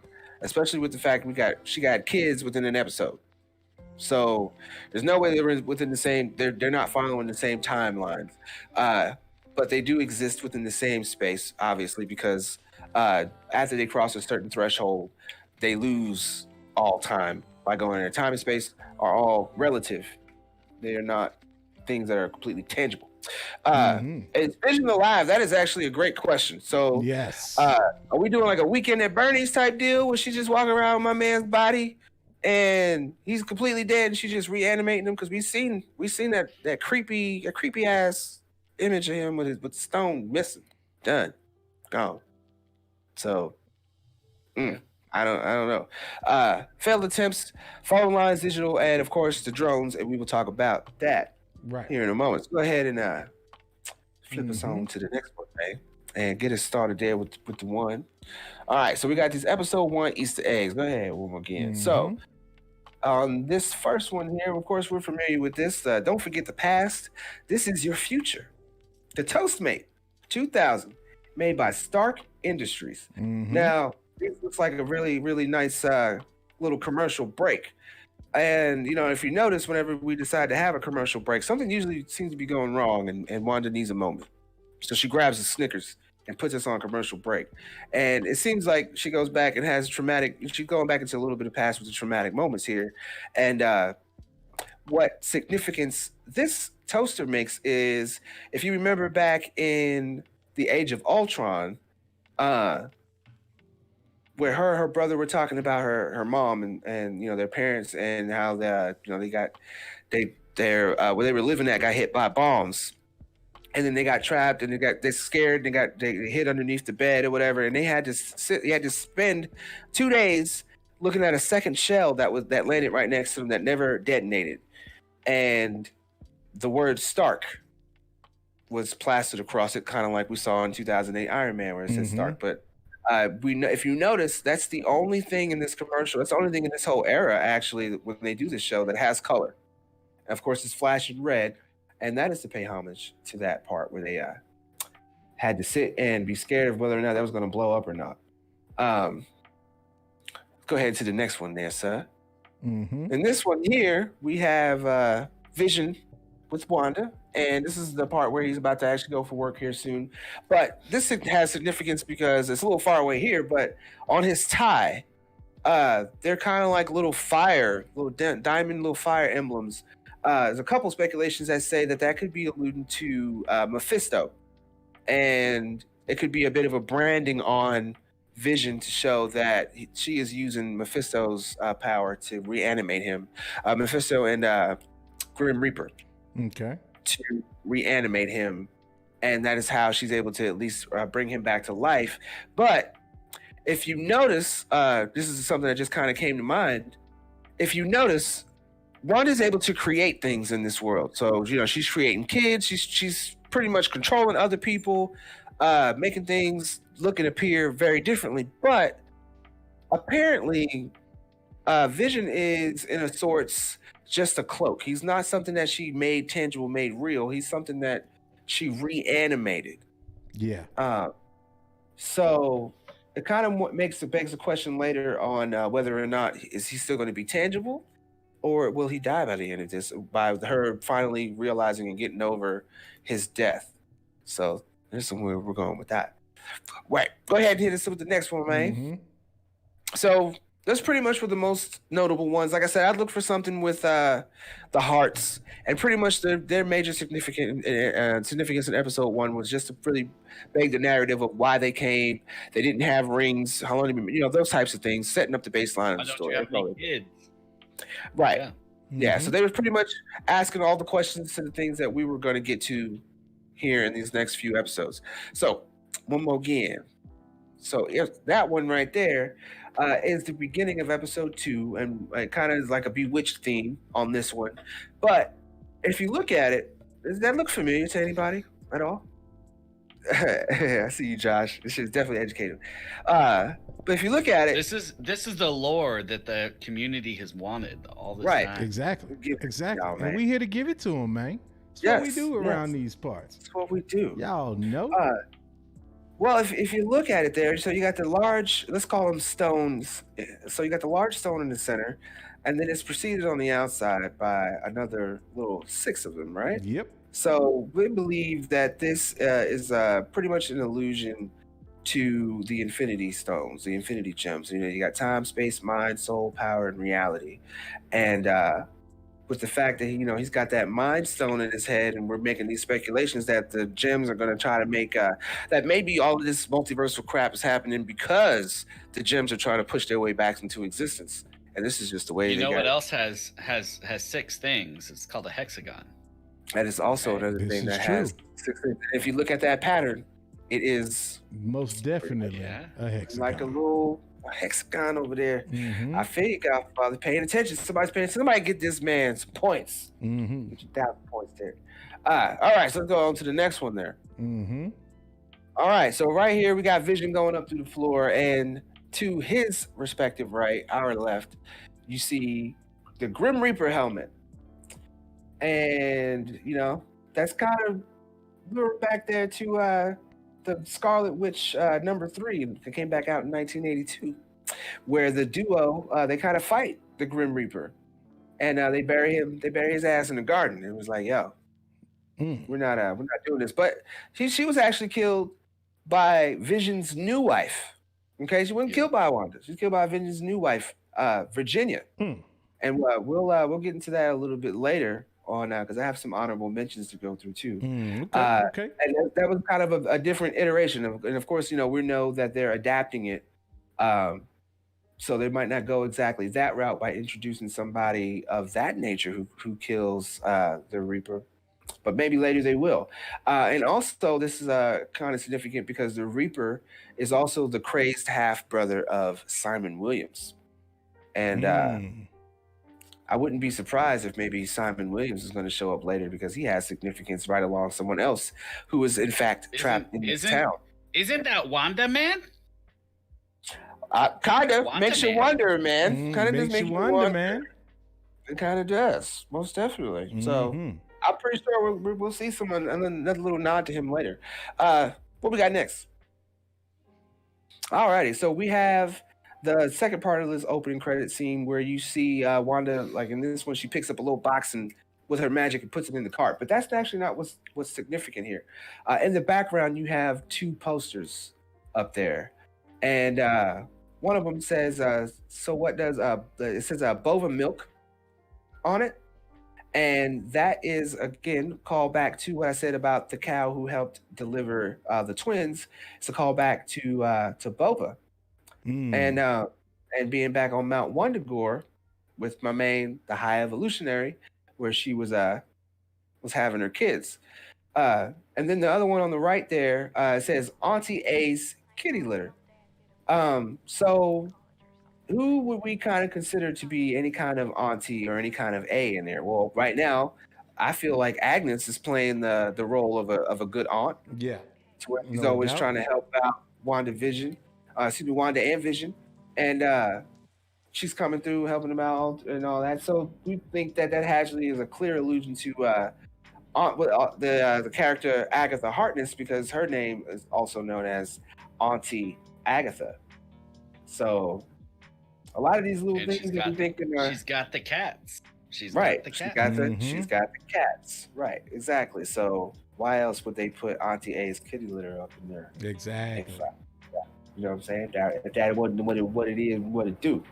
So, what else we got there? I'm trying to speak to this a little bit because we have a lot. There's a lot. Yeah, these Easter eggs, man. These are the kind of... This is the presentation that the teacher looks at her watch and goes, "Let's get it rolling," because right. We got other presentations too. Yeah. We ain't got nothing to do after this. So what we see covered over here on the left with circled there is a little bit of statue. It's sitting on their little nightstand there, and that is really close to the Wizard. What I spoke about, was it last week? Mm-hmm. So he's a bit of, again, of a lesser known Marvel character, but he is pretty much the MCU version of the Flash. And he's got a little helmet with the little wings on it, whatever. He's got a little color sash or whatever that goes through. And the Scarlet Vision number 2, the comic, Wizard claims to be Wanda's father. But of course, later, he's proven they're mistaken. He's actually not. And it gets way more complex as it goes on in there. But when the Wizard and his wife they're offered the chance to adopt the kids from Wanda, they declined. So I feel like maybe this could kind of play a little bit of a thing later with the kids at the end of WandaVision. Maybe she doesn't get to keep around her kids by the end of this, and somebody else might have to adopt them. And it could turn out that it is the Wizard, Sam, coming into play into doing that. So what we got next, man? Mm-hmm. All right, so let me move my big head about the way. Which ain't working. Which way I gotta go? Okay, there you go. There you go. So, you got it. We got this red helicopter that showed up, and we remember from episode 4 that showed up because Monica Rambeau pushed through her drone to try to see what the heck was going on in town, because my man Wu was like, it doesn't want us to go in there, but she wasn't scared. She wasn't afraid. But if you look at the colors, you got red and you got some yellow in there, and that's paying homage to the Avengers Number 57, where you get the first sighting of Vision. Go ahead and click it, click one more time. Click, clack, right there, bam. We got Avengers Number 57, which is, we can all hail the first appearance of my man Vision, and that drone and everything. We feel like it kind of alludes to it, and the reason why it turns out to be those colors. That's why those colors were chosen, and it wasn't because I believe the original drone was red, blue, and yellow. Okay. And so they took out the blue and they stuck with those two. And pretty much in this comic, his origin from this is kind of similar to what happens in the Age of Ultron. The biggest thing is just difference with how he was created. But pretty much it was like this comic came out through the peak of the Silver Age comics. So now we get to get a little better look at what's going on nowadays. He's got a little magic. Go ahead and click that. My man's gonna tell you what time it is. That Strucker watch. So I think this actually has a couple different things it could mean, because it's another little break that she took when things were kind of going awry again. And of course, the watch brings back to my man Baron von Strucker. And I think, to me, this really means that, of course, it's a Hydra Easter egg, but I really think this is like, okay, while he's doing whatever and paying some time to her, paying attention to her, whenever he leaves, as I'll come back when I have the time, or in her perception, when he makes time for her. So I think that was a good Easter egg for them to kind of throw in there as a dramatic commercial for her. I agree with that. Right. And what we got next, man? Bam. All right. So this one, you got my man coming as a illusion, and he was going to do their trick with the illusion and glamour. So if you look at the case back there, does that kind of look like anything kind of familiar to you at all? Either of you guys? You have any? No, teacher. I don't know this one, teacher. Well, I think my man Godfather might be cheating over there. You put his notes down, but yeah, most definitely, it resembles the Mind Gem, and it's a nice nod to the Vision and Scarlet Witch number 5. And if you look at it, so far I gave about 3 different comics that allude that they're using some information and they're throwing a lot of stuff in this comic from the comics from the Vision and Scarlet Witch run. So I'm thinking if we're gonna try to figure out where they're gonna go with some of this story, we might want to go back and look at that. Gotcha. And what we got next, man? All right, so we got the question of who was the creepy beekeeper, which was answered in episode 4, where we see that it was pretty much a sword agent who crawled in, and she was like, "Nah, this ain't going down. I recognize what this is. Nah, I'm good." And she blips my man back up out of there. But they have to change it to where it fits in that timeline. So we see him pop through as a beekeeper. But if you look at their costumes, and I know you hate this, Al, but if you play the Avengers game, you can see that the beekeeper look is kind of actually very synonymous to AIM. And they're actually connected again to Baron von Strucker because he helps fund that organization. And that's pretty much what his goons look like. They pretty much look like a bunch of beekeepers with guns going around through there. So I thought that was pretty cool. Plus, also, I believe in the comics, AIM, they created the Cosmic Cube for Red Skull, actually, in the comics. Okay. So this is just more Hydra Easter eggs that they've been dropping in there. And again, like my man Godfather over there is kind of suspicious along with me that my man, the new director that they got, could possibly be either part of Hydra or the Skrulls and Hydra could be one and the same now. Skrulls could have taken over Hydra, and now we have Skrull Hydras running around in there. So that's probably most likely where they come from. And go ahead and hit them again, because I'm gonna hit them with yet another comic, and this is the Avengers number 262. And I see my man Second Street Marvel in here. Where you should be getting a boner with all these comics that I'm throwing up on screen for you. I had you in mind. Pause. Well, I think he's getting that from seeing Namor in his Speedo is what he's getting that from. Right. So see these guys wrestle over here with that. And who is that in the background we see behind Namor? Is that someone that's going to be in the Eternals? Is that the Black Knight? The Knight? Who that is? I think it is. And again, we're talking about Namor coming in here. I think that's the Enclave that they are they're clashing with there. Okay. So, and the Enclave again have beehive centric kind of things going on there. So you got the beehive, and you have again a lot of new characters they're trying to introduce. I wouldn't be surprised if we get another backside villain group introduced through the Enclave. So I think it's going to be pretty dope, man. And that's pretty much what we had for episode 2 as far as the Easter eggs go. Okay. So let's get into the episode 3 Easter eggs there. So this one's just go ahead and click it all through. We have this one's pretty simple. Just more hexagons yet again to show that these are playing a role here. There's something going on to where maybe the Enclave could be a whole group of people behind what's going on with Wanda. Maybe she ran into the Enclave, who's kind of ran by maybe Strucker's descendants, and they are trying to do some kind of dimensional thing, which is where Agnes comes in because she's a witch, and maybe they're trying to bring people like Mephisto over to our realm. It could be a whole thing because there's a little leak that we get to see Wanda kind of using her powers, but she looks like they say it's the Avengers facility, but we don't know for sure where she's at. She could totally be in the underground enclave, honeycomb type deal, and be getting, maybe they stole Vision's body from her. She went crazy and got it back, and boom, here we go. Yeah, I can see it. I can see it. Right. So what we got next? All right, so we got my man Al over here trying to cut through this yellow fence. Not I, said the cat in the hat. Not I. And this could be because there's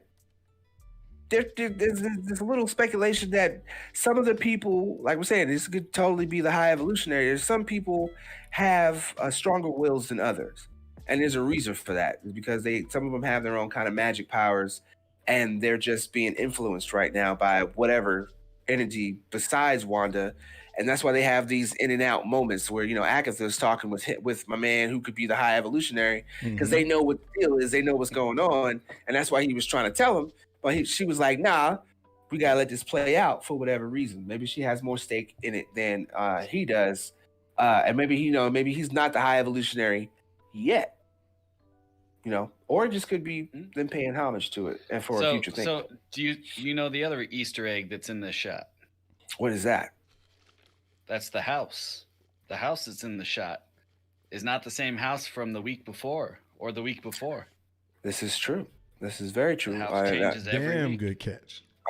And everybody, if you're really paying attention, this scene here, if you notice, it's fake. It's a prop. It's just a wall. It's actually not the whole neighborhood. Right. Yeah. So where is he walking off to? When he's like, "Oh, I'll catch you later." You walking into the wall. You walking backstage. See, what does it do with that? This was the real early days of the volume before they perfected it in The Mandalorian. So that's just what it looked like beforehand. Right. Exactly. What we got next, Frank? Low budget volume. They always on that low budget. All right, so this one we feel has some kind of significance because if you look at her dress, what's a little pattern you see on her dress? Don't go there, man. I was really hoping that you were not gonna go there. It could possibly very much that's be. That's a Michael Roman shit right there. Hey, man, it might be a little bit of stretch, but it could most definitely, like my man Josh said, all roads lead to Secret Wars. And we know who's in Secret Wars. The X-Men. The X-Men are totally in Secret Wars. And if you're looking at her dress, besides the fact that it's a callback to the Brady Bunch, okay, I'm gonna jump there just for a second, okay? But whether it's true or not, it's been thrown out there that we could possibly get a Luke Skywalker type of character to show up by the end of WandaVision. And I'm just gonna go ahead and say it, just to make this a little exciting so y'all don't feel like y'all in class, all right? Motherfuckers, this is college. We cuss around here. We cuss around these parts, bitch. Anyway, I think... You about to say the same thing that I said? What? I don't think you said it. You didn't say it. I don't think you said it. Wolverine. I don't think you said it at all. No. I'm going even further than that. Man. Nope. I'm going even further than that. Where are you going? Right, give it to me. I think we're gonna get Professor X at the end of this. Really? It's a very good possibility we could get my main Xavier. Charles Xavier could come in at the very end of Wanda. We could be left off with a cliffhanger of sorts. And we can see my man Professor X roll up, like what it do, what the deal is. What we gonna do to stop this and get it popping? And actually, I think it's gonna happen sooner than that, because if you watch the post credit, I told y'all last week, go back and pay attention to the post credit scenes, and it's the same post credit scene every week. But if you look at it, they gave us all the episodes, all the way up to the Halloween episode. We got all the sitcoms. So they showed you got the butterflies. They showed that by episode 3. They showed the cribs and all that stuff, and then what they do is they show the house. When they build the house, they break it apart, so you see it shattering and going everywhere. What happens with that energy? That, to me, I think they finally bust through the bubble, and that's where all hell actually breaks loose. Not because of what she's doing inside, but when they bust through to try to get in there and see what the hell's going on and stop it, they actually release that energy, and that's what creates the mutants. At least I'm hoping the mutants. I'm really hoping we get Terrigen Mist that still creates the Inhumans. I still do want Inhumans, but they don't have to do that now because they got the X-Men toys, and that's the only reason why they went that way. So they could have scrapped that idea. Totally could have scrapped it. What we got next, man? Let's see what we got. Alrighty, so we got a little illusion here because of in this episode we also talk about the kids, the babies, for the children, the twins, Wicked and Speed, and we're still speculating on whether or not they're going to be real, especially with that interview with Lizzie Olsen talking about it would be great if she has her kids and then they take them away and she goes completely bonkers and crazy. She would love to see that. I think that for what we saw. When my man crawled through into her world, the beekeeper, the beehive dude, he changed, and what they pulled back out into the real world that he was tethered to when his little thing came off, it turned into one of them old school kitty jump rope ends. So that can kind of show us that whatever's going on in this little bubble can become real and stay real in our world, which is why I say we're in the same space, but obviously what's happening in that bubble is in a different time. So whatever she creates in there can come out. So I think the kids, Tommy and Billy, they're going to be real. And I think when they bust through that bubble on a recon, they probably try to save people and they save her 2 kids by accident. And that drives her mad. And she going to come up out that bubble and kick ass and take names. Okay. She can't kick ass and shoot bubble gum. She's all out of gum. So, and we know Wicked and Speed is going to play a part where they go into the Young Avengers in the future. We're already getting Kamala Khan. We already know that we're getting Kate Bishop. You got a whole bunch of things that allude, and we've already spoken about the fact that we're probably going to get Young Avengers. So Wicked and Speed undoubtedly are here to stay, in my opinion.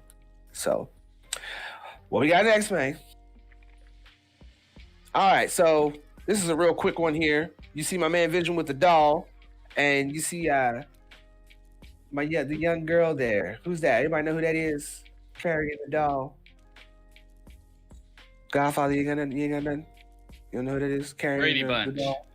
Oh, Brady exactly. Bunch. He's been blipped. Oh, man. What happened? That's what you get for blicking around. That's what because we blipping around. We blicking around. It's like you don't blick around in our class, man. No, you don't blick can't. around. If you blick around, you get blicked. What happened? Yeah, well, we'll have to maybe I should have snapped and made it a little more authentic. Maybe we can try to bring him back here in just a second. Yeah, we'll see. Wallace, get to working on it.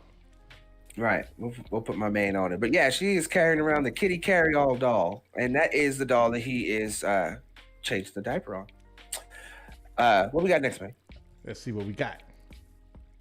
All right, so this is a little allusion to who we think is pretty much Dottie.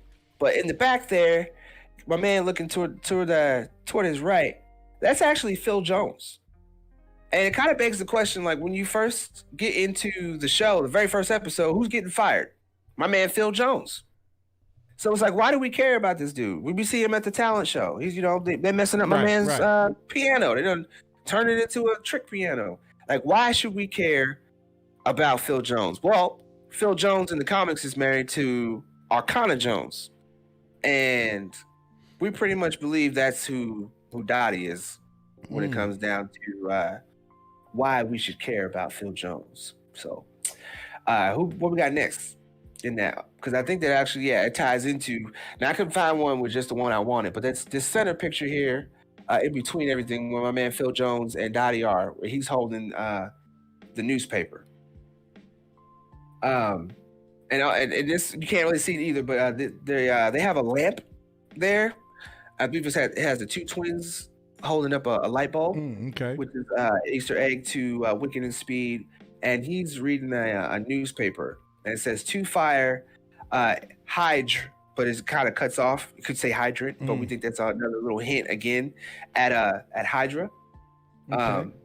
So they're throwing in all these hydras, man, like left and right, all you can see. But the 2 kids also have a reference to the kids that you see in the picture there. They actually have a couple kids who later actually die. Okay. But I think what I said, remember I said maybe Wanda doesn't get out of this to where she can keep Wicked and Speed. Right. Maybe she's got to go. Maybe she gets sucked into the next dimension and somebody's got to adopt the twins. Who better than Phil and Arcana to raise Wicked and Speed while she's gone? How about that one? Okay. What we got next? What we got? All right, so go ahead and hit it one more time. We got the Hydra Soak commercial that we had. She was having that complete little breakdown there when things were again going awry. You know, she about to have them kids. Monica's all up in her space. Some things just kind of fell apart. She needed a break. Yeah. So we had this Hydra Soap commercial, and obviously, again, throwing in Hydra super heavy. But we kind of think that this maybe has another canonical thing to it. Go ahead and hit it again. With my main Coulson. We're gonna go back to the Agents of S.H.I.E.L.D., where I guess he was in a virtual reality, and he was pretty much come to his senses and thinking that there were ingredients in the soap that they were using that they were soaking in, and it was causing pretty much like a mind control.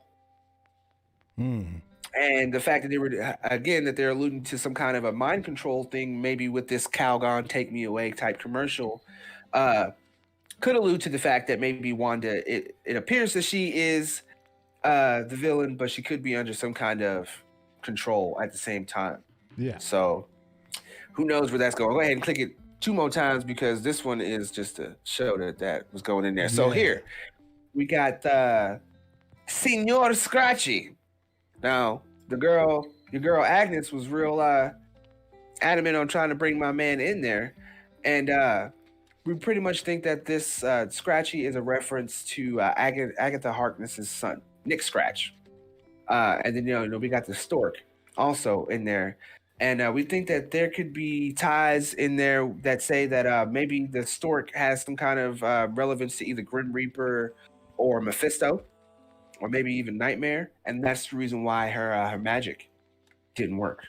Okay. So, and then one more with my man, what's his name, Dr. Nielsen. Let me try and move my big head again. So we got my man Dr. Nielsen here. He was another person that was trying to escape, and he didn't necessarily outright say that he was, but he did say to Vision, small towns so hard to escape. So again, it seems that there are some people who know what is going on, but don't exactly have the strength or the complete will to be able to get out of it. And they're lightweight trying to appeal to Vision. It seems like they're trying to appeal to Vision. Like, hey, they know he has some kind of power in all this, and he needs to stop it. So that is that one there. So go ahead on to the next one. So since I already started y'all off with the episodes 4, remember here in episode 3 where they had that little things were going crazy and they kind of posed up on y'all. They posted up on y'all. But this is why, because of Scarlet Vision, Vision and Scarlet Witch #1, and you see them here doing a little pose that's kind of synonymous there. And I thought that was actually pretty cool that they found some kind of way to. No doubt. No, that is dope.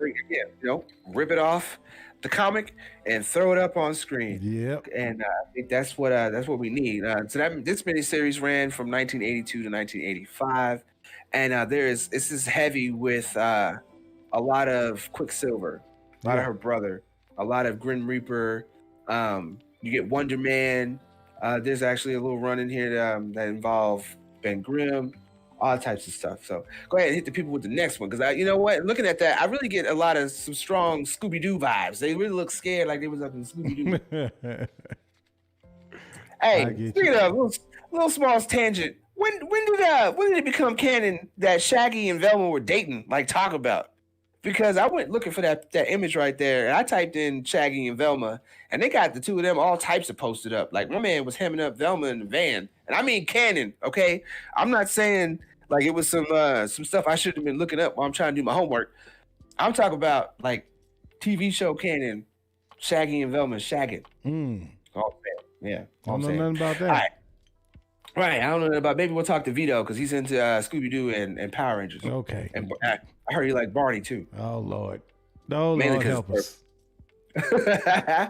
maybe because it's purple. Oh, and he's back in this. Blipped him. Blicked him back. Blicked him back. Right. All right. Sorry, so we got the girl Monica Rambeau, and go ahead and pop in that next one here. This one goes back to the original Captain Marvels. She was Captain Marvel before. The Captain Marvel we got now is Captain Marvel, and but see, I don't think that they're going to make her a new Captain Marvel. I think the Captain Marvel we got now is going to be here to stay. But okay. In the 4th episode, you see that they had her mom on the by the director's office, and her nickname was Photon.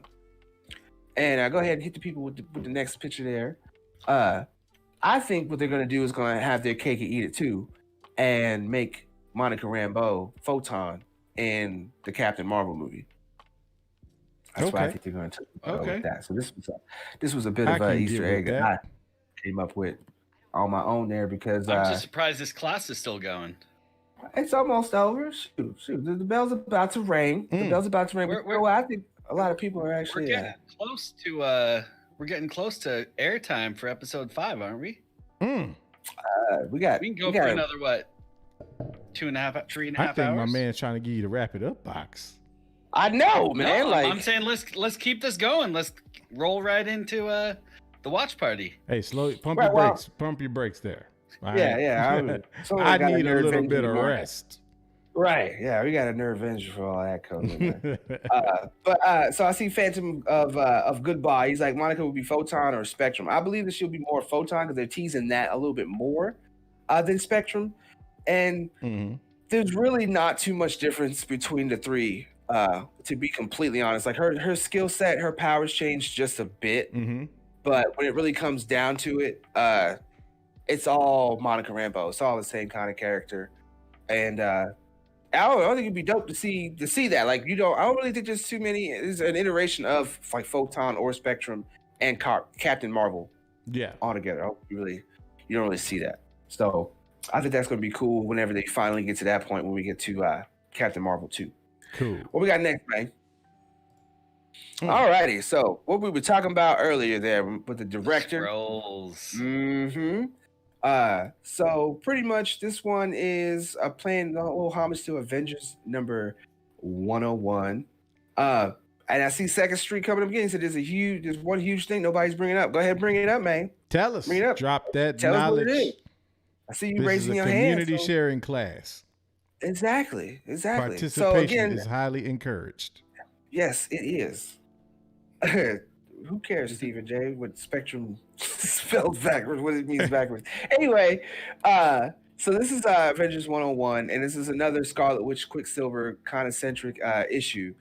So, again, this could all be a little bit of a coincidence, but pretty much we're getting a lot of Quicksilver teases to show that he's coming back. And again, we see him lying there. He's a little dead looking in this one, but she does hit my man with the blast in one of them leaks. So maybe he ain't dead, but maybe he locked out. And also you see my man Vision there hurt too.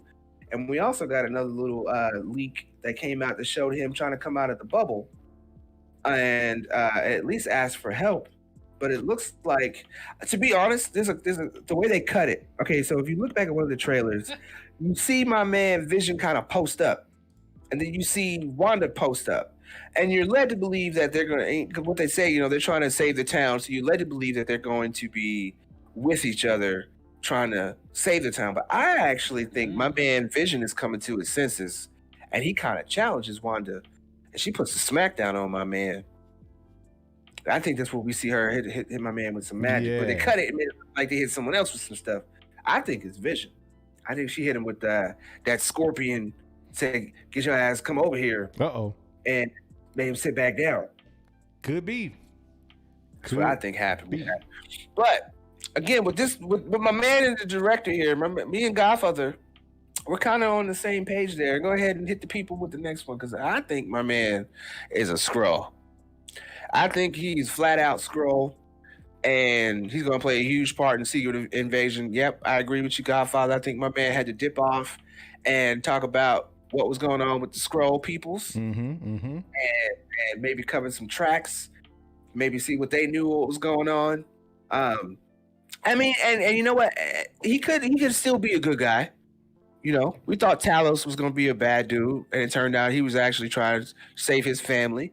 So I wouldn't be surprised if Sword actually has Skrull operatives that look like regular people when they're down here. I wouldn't be surprised. Maybe he went back in and talked with my man Fury. I let him know this was a bigger situation than we realized, and that's why he was ready to fly off and go back and turn back into a Skrull and be like, "Yo, this is what's going down in New Jersey right now. You might want to come down here and see what's popping with the people up in Westview." So, what we got next, man? We got the homie Pietro, and we already know he ain't around pretty much too much. But again, this pays a bit of homage again to another little comic there. So you got Avengers number 104, and do me a favor, one of you guys, see if my man Second Street popped in. Oh no, he's withholding his information. He's Is he sick of you stealing his shit. Uh-oh. Yeah. I mean, he said you was cheating off his paper, man. What's that? I actually, unfortunately, did not collab with Second Street on this, and it's not because I didn't want to. It's because I did not have enough time between the Nerdvention and the time when I was doing my homework. But I would have actually enjoyed very much to work with Second Street, because I'm pretty sure we need to get Myrtle on here. Right. We need to get Myrtle in there. I'm down with that. I'm down with getting Second Street, Myrtle, and all of them up on here, and we talk about some of these comics and what the MCU is doing with them. Because if you look at it, man, again, they're just ripping the pages out, and throwing them up on screen. So I ain't steal nothing, man. We just all great minds think alike. Okay, great minds think alike. I kind of figured maybe you might have been on this anyway, because you're a huge comic man. So why wouldn't you be? But apparently in this comic, there's a lot of action that pops up. But this comes up because when Monica goes to visit my man Hayward, she goes to room 104, and we already know when it comes to numbers in the MCU that numbers really always kind of mean something. So I got a little bit more for you. Let's go on to the next page there. But my man, he ain't coming back. We're gonna get my man Evan Peters here coming back as Quicksilver. So how y'all feel about that? What do y'all think about it? About the fact we're not getting Anthony back as Quicksilver, the original Quicksilver? You think they're just gonna keep him dead? I mean, he is dead, so we can't get that one back. Do you think Evan Peters is gonna do a good job as a new Quicksilver?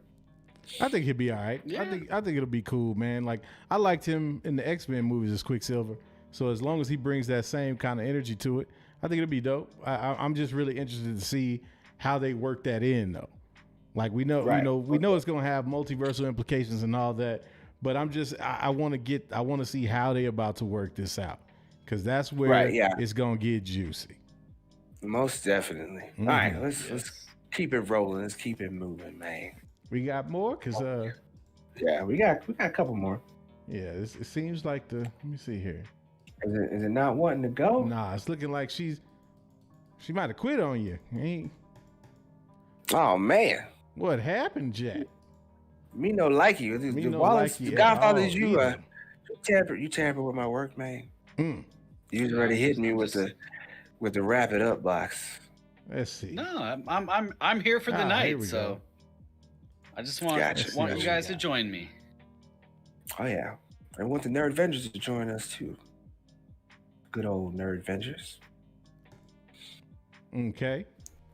So we got a little bit of honorable mentions there. So up there you see that a couple of cops are talking to Captain Rambo and my man Wu.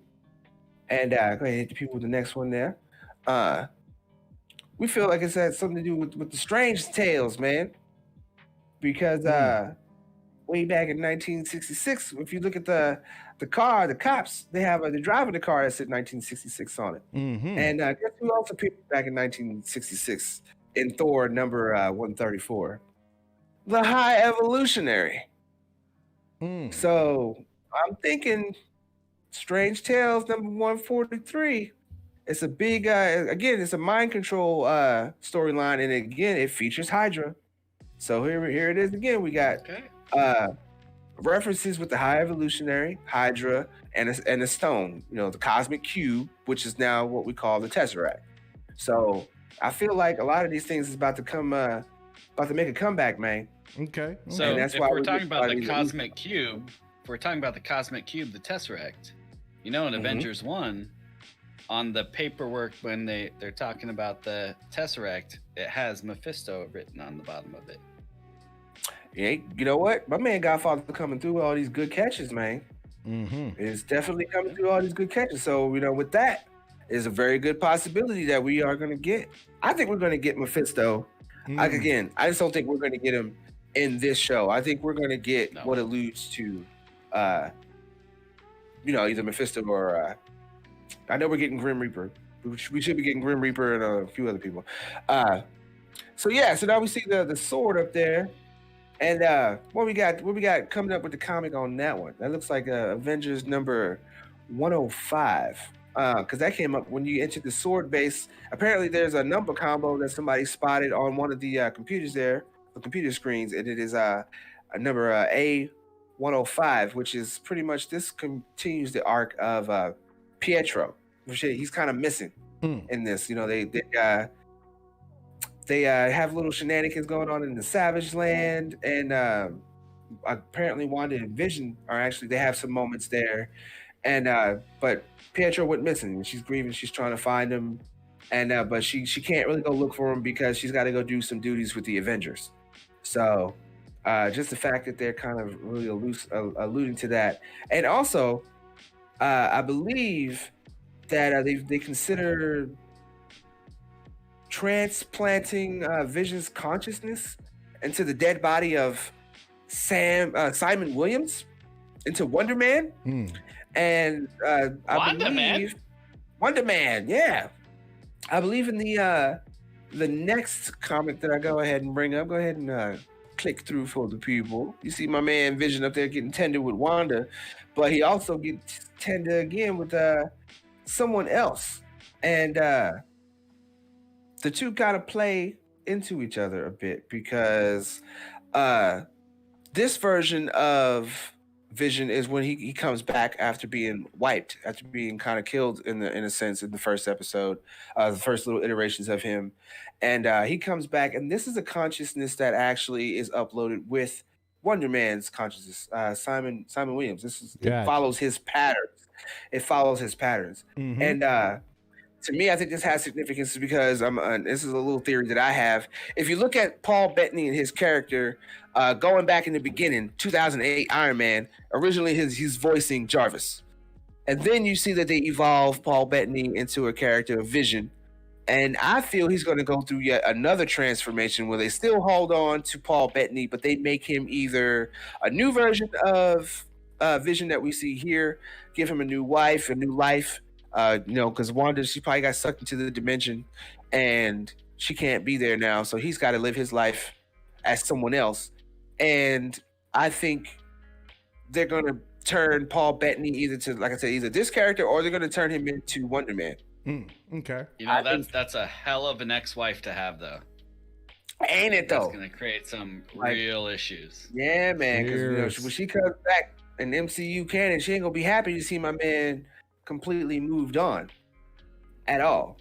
Especially see that he's smooching and kissing on someone else. Now I heard that they said that maybe in this episode, or not this episode, but in this series, that someone else is supposed to pay Vision some attention, some very close attention, like talking about. Dottie, maybe.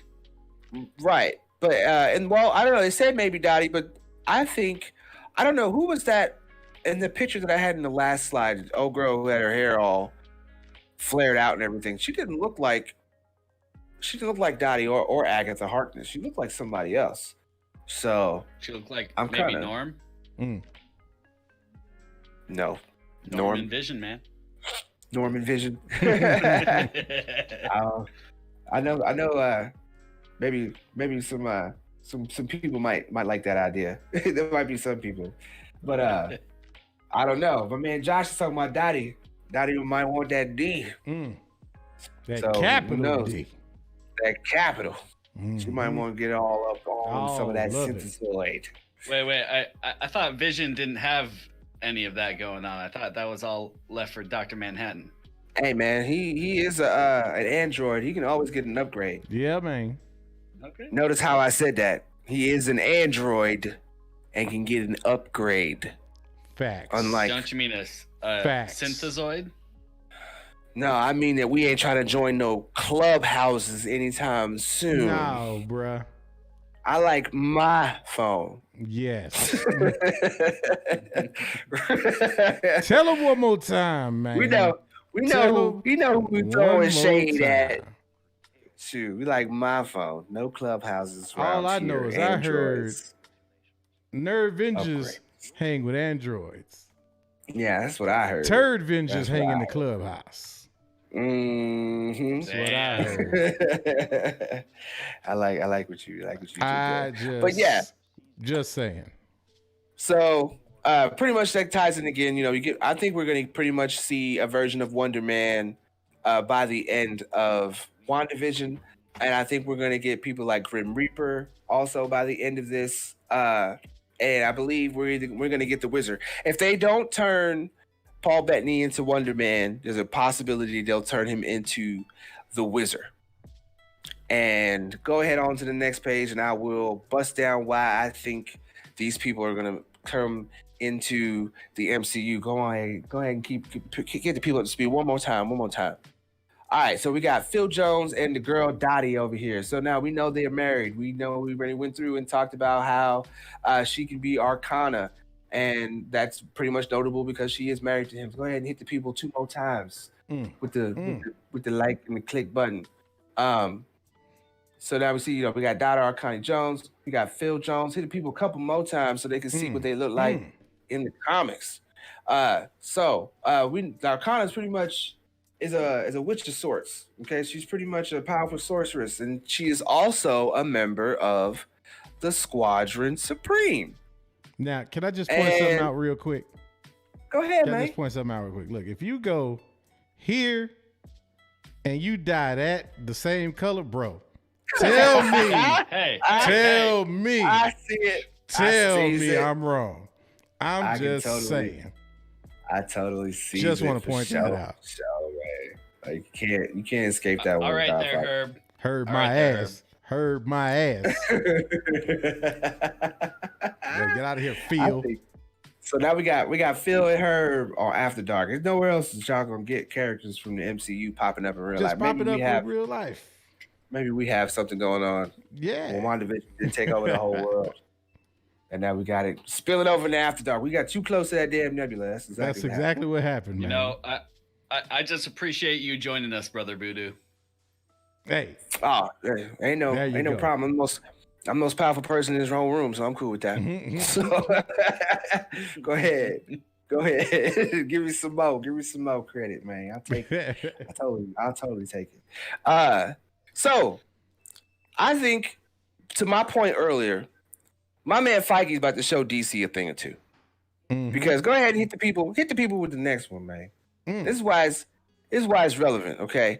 Because Squadron Supreme actually does play a very relevant role in what's going on with this multiverse. As we can see, they're right here in the middle up there, top middle with Nick Fury, the new age Nick Fury, okay? And if you keep looking, you'll notice after a while that one of these things is not like the other. Because the Squadron Supreme is pretty much a complete breakdown of the MCU's Justice League. Facts.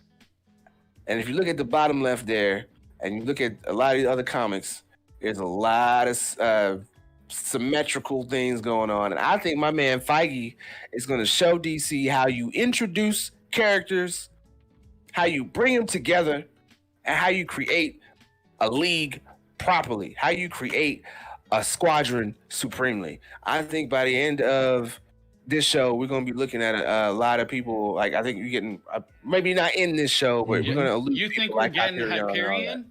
I think we're going to get Hyperion. At the same time, I'll go as far as say I think we're gonna get Hyperion, Adam Warlock at the same time as we get Nova. Preach it. When we start getting into Nova and Norrin Rad and Galactus, we're gonna get Hyperion.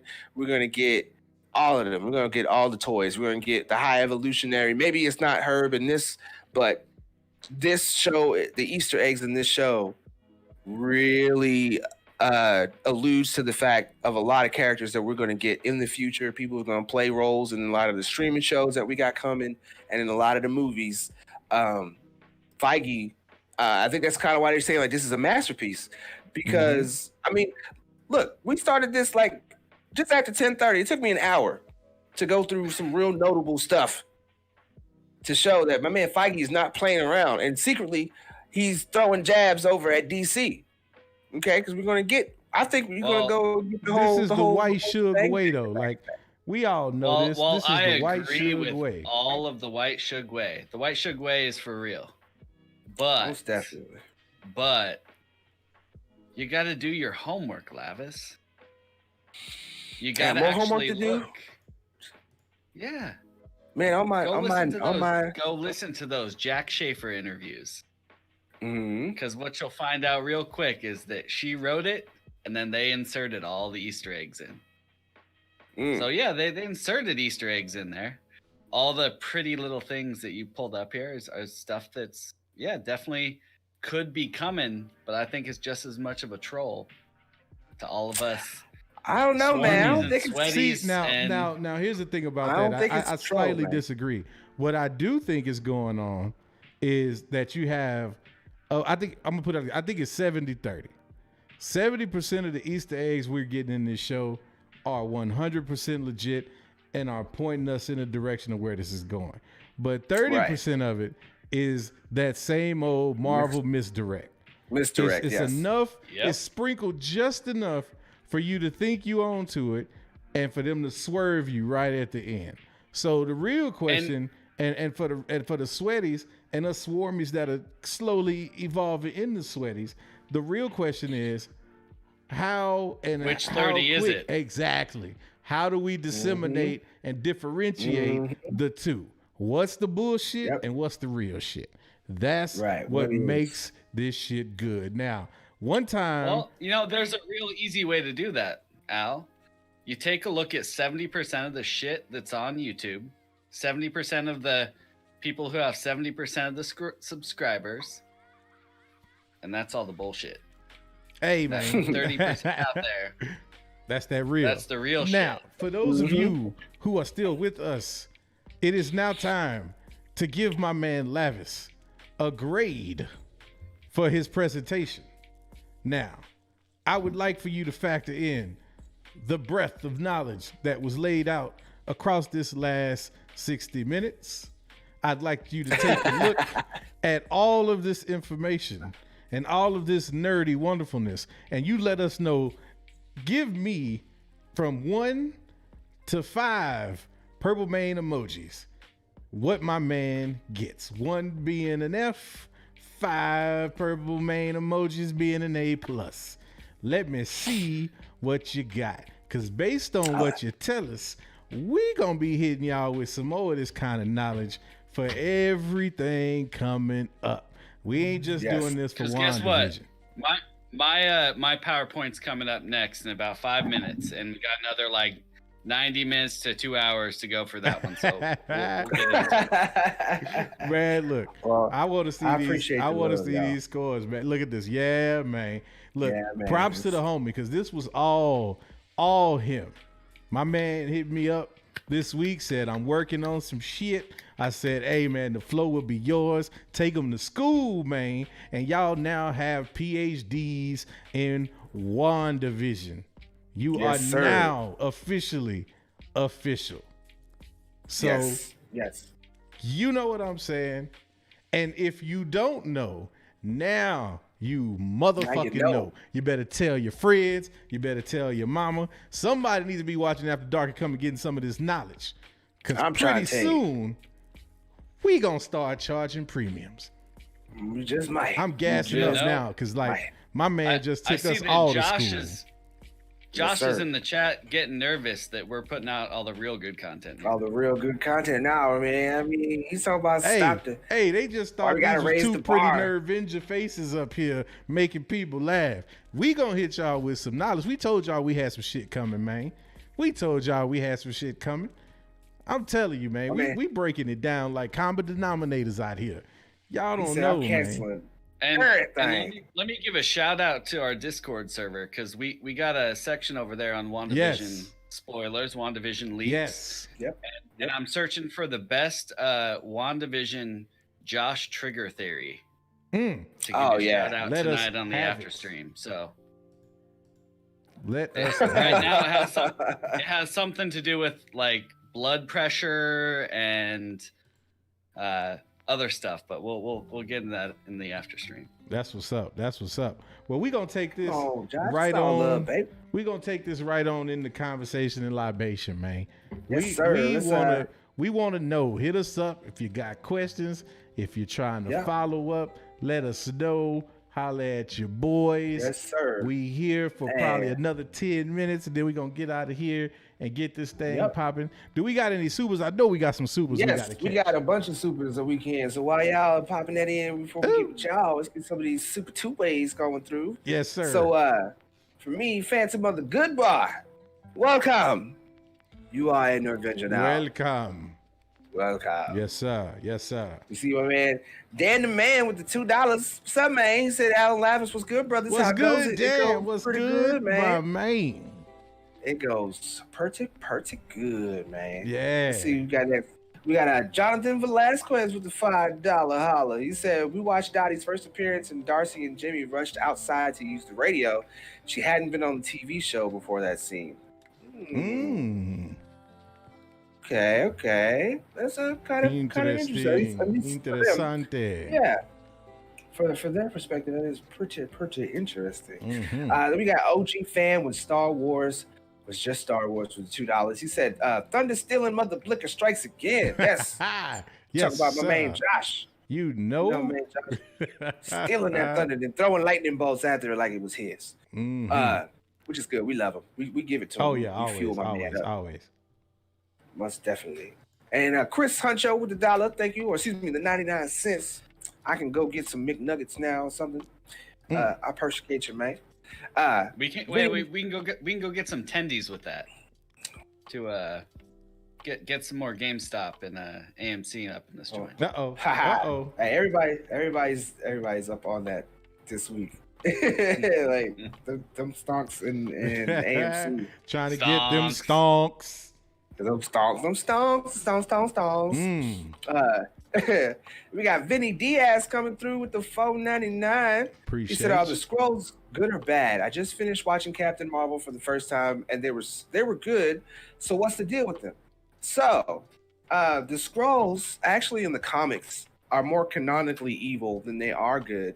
But what they did in the MCU and the adaptation, there are some good scrolls, and it seems like they introduced them first. And I feel like, again, that's what we were talking about with that great Marvel misdirect. Right. Because before the movies, Captain Marvel came out and we knew that Skrulls were going to be in it, it was widely speculated that they were going to be the big bad of that movie. And we would see finally getting Skrulls and seeing that maybe the secret invasion was going to come then.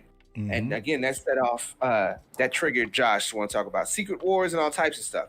But then it turned out that they were actually good in that iteration, but Skrulls, I guess you could say, that also triggered Josh. When you have good Skrulls, that also triggers Josh. Yeah, that also totally did. But they're on both sides of the spectrum.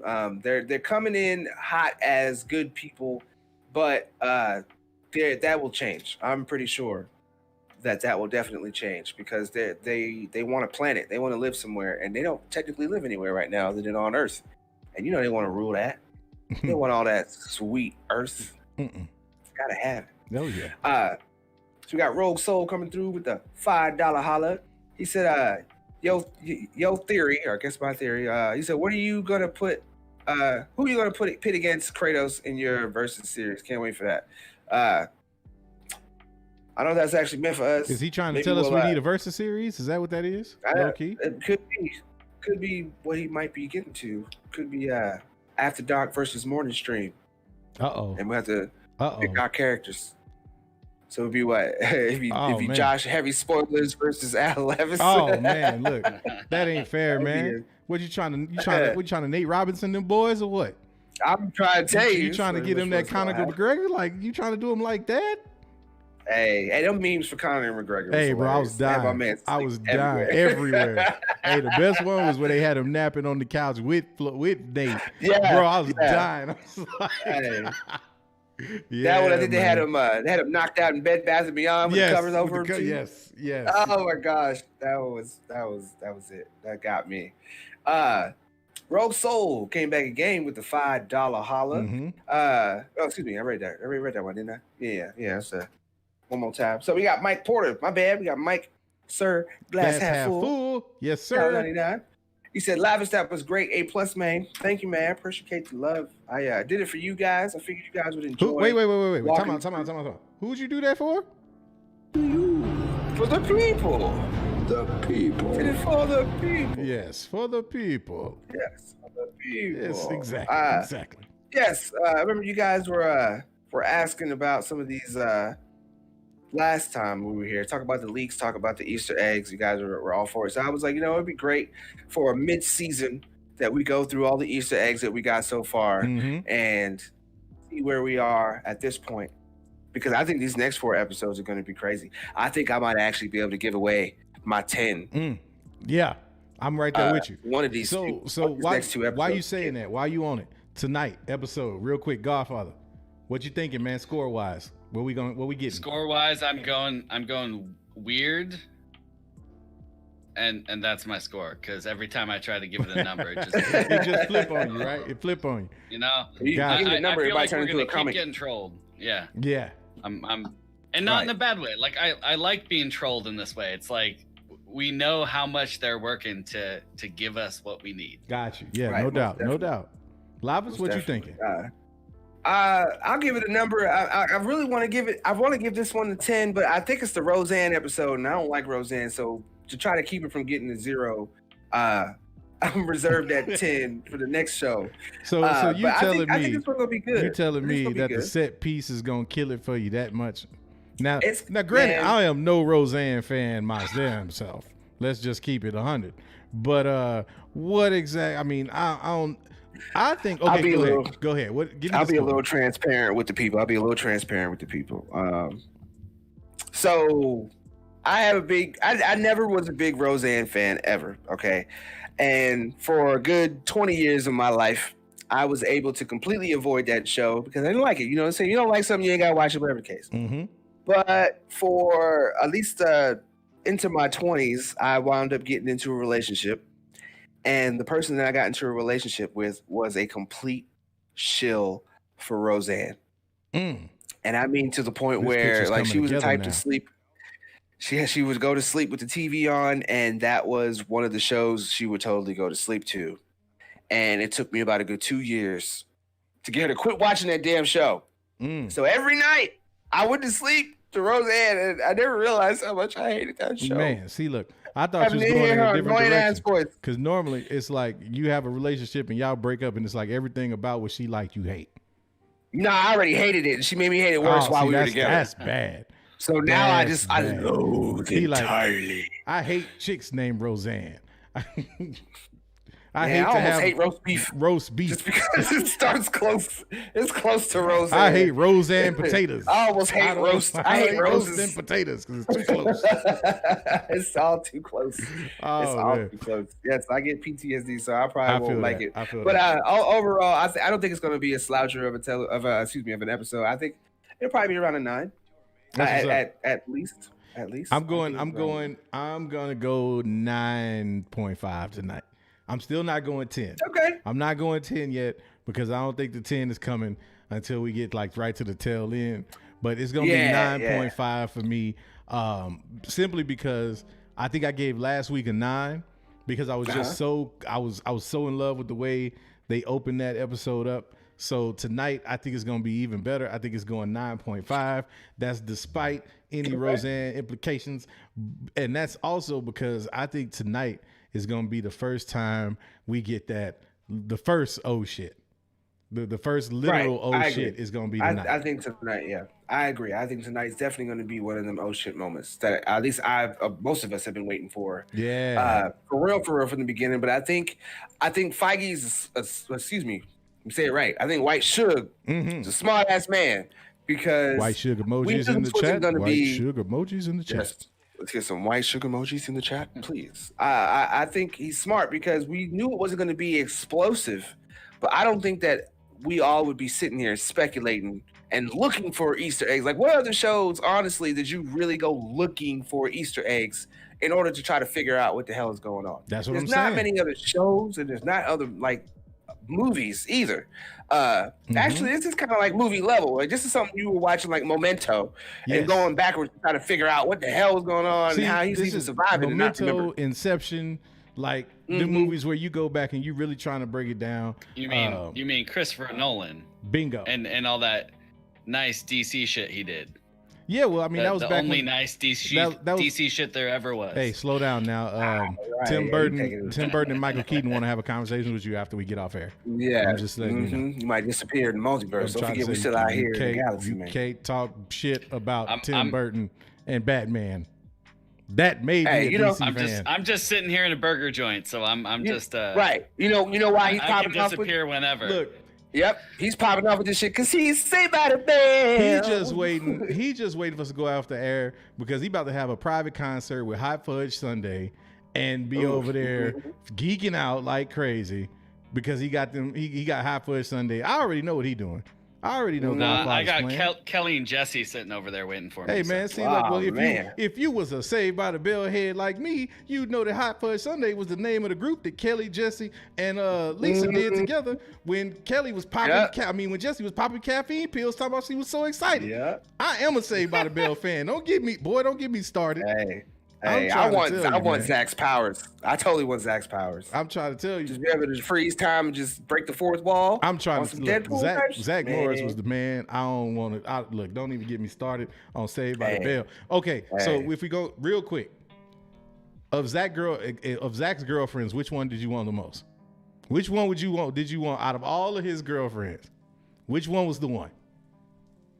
You asking me? I'm asking you first. Yeah, okay. Well, believe it or not, Lark Voorhees, man. I feel that. I did. Kelly like I wanted them all, honestly. Oh, come on. Everybody did. All of them, dude. Especially my girl who was in striptease. Woo! Oh, man, don't even get me started. Elizabeth Berkley. Oh, Elizabeth Berkley. Yes, sir. Yes, sir. You're talking about showgirls, not striptease. Yes, you're right. Yes, apologize. There you go. Yeah, all I remember was her stripping and teasing. Yeah, that's all that came to mind. Yes. I'll tell you. My bad. Let me ask Godfather. Which one was yours? It's Kelly Kapowski. Yes. Kelly y'all both whack. Y'all both whack. I'm gonna tell you who it was. It was Stacey Carosi. That was the girlfriend at the White Sands. Oh yeah. What's her name? Leah Remini. She was in King of Queens. You go back and look at Stacey Carosi. Yes. Stacey Carosi was thicker than a Snicker, my brother. Okay, you right. Boy, let me tell you. Yes. I wanted to work at that. I wanted to work at that country club because I was like, look, she won't let me leave if I pop up in there. Zach, AC, they all gonna be mad as hell because I'm gonna be in there for real. Boy, look. Yes. Stacey Carosi all day. Yes, Stacey Carosi. Oh man, that's actually I wasn't even a big King of Queens me either, fan, but I watched it. Yes, yes. I was about that show for her. Stacey Carosi and Topanga, boy, there's a dead heat. Oh, that's a dead heat, bro. Don't even bring up Topanga. Woo! You know, I went like 5 years of my life thinking Topanga like really was dead, like died.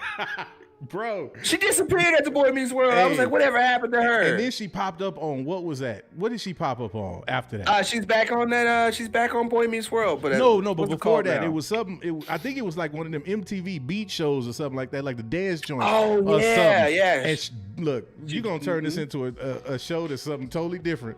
It's gonna be after dark. Man. After dark. No, but back to your question, because if we're going like in different directions with Zach's girlfriends, let's go with the original one, Miss Bliss. Miss Bliss. Oh man, Miss Bliss was the truth. Miss Bliss was the truth. I wanted to teach her like Miss Bliss the whole time. Man, I can't even remember. I can't remember the singer that Zach had a crush on. That was Miss Bliss's niece. Oh man, what was her name? See, now y'all got me going down the Saved by the Bell menu. That was boiling. I'm telling you, I used to religiously watch Saved by the Bell. I'm a Saved by the Bell sweaty for real, Sir Glass Half Full. You better tell him something. Yes, sir. Most definitely. Speaking of Sir, Speaking of that, before we get to that one, I see what you snapping about. But okay, what you got? Before we get too far, got Keaton Haas with the $5 holler because he said something about my man Mike. He said, "Get this fired up, man. It's almost midnight. Can we get a big Mike motherfucking Porter shout out?" Mike motherfucking Porter, baby. Fucking Porter. Sir, midnight, glass half full. I swear that's my guy, and that's no lie. Your old snap. What's your old snap? My old snap is because James Tolliver. Mm-hmm. You are a Nerdvenger now. Welcome, sir. Welcome. There is purple drink in the back.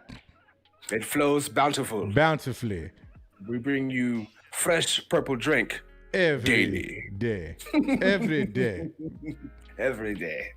Most definitely. Man, this was fun. Oh, dude, this was a good one. I was loving this tonight. Definitely a good one. Yes. And I hope a lot of people will probably, because I know some people are. You gotta remember, we got a lot of normies, man. We got a lot of people who are coming in and don't know what the deal is. Yes. So I hope a lot of people go back and watch this and catch up on some important things. Exactly. Become MCU fans, man. We ain't got Star Wars right now, but see why you gotta bring up old shit. Shout out. Why you bringing up old shit trying to get me in my emotions for the end of the night, man? I was doing good, and now you talking about. See, look. That's the new Kathleen Kennedy. No, it ain't ever gonna get that bad again, man. But hey, we in the same boat because the Justice League. It's just us. Just us. Just us. Just us. Facts. That's all it is. Facts. But there's something good. We got Andres Ramirez. Yes. Welcome. You are an Avenger now. My man. All right, but the real shout out needs to go to Trinity. Yes. Because what I'll say here is that if your local shop is open, go out and grab some comics. Most definitely. If your local shop's not open, head on over to Marvel Insider and Marvel Unlimited. Pop online and read get yourself some comics. Backstories. And if I could recommend one. Because I'm not a comic person, but I have found myself diving into them with some of this free time that I have on my hands now that I'm stuck at home all the damn time. The IDW run of Teenage Mutant Ninja Turtles is crack. If you ain't been reading that shit, oh boy, they did that. That is the best run of the Turtles that I have seen. Speaking of, where's the homie at? No, I like Turtles tonight. We didn't get that. Yeah, I was looking for man. SPF Pruitt or something. I guess he's somewhere getting his turtle on. It might be Turtle Power. Hey, might be. And get some more of that comic knowledge dropped on you. Go check out the main Trinity, man. Go check out Second Street Marvel over there, and get up on some of them comics, man. He does the hard copies. Shout out to Trent. He does the digitals. He gets crazy. My man, I like watching him. He's animated as hell. Oh, yeah. If Trinity turned himself into a cartoon, it would be too damn perfect. Because he is completely animated. But yes. I like his show, man. I totally do. I be lurking. He don't know I'll be in there, but I be lurking. I just be working too, so I don't be able to chat. But my man, when he be talking and he's in the screen and he just moves around, he just kind of draws you in. It really makes you really want to enjoy those comics. Because he be flexing. What y'all don't know is in a different universe, Trent is a televangelist. He's a comic evangelist. He's a comic evangelist. If you wanna really see Trinity flex his muscles, go watch some of his streams where he's out there on his bike talking about what he's picking up that week and can just spout it off at the drop of a hat. Oh man, yeah. Exactly. That man is dripping with comic knowledge.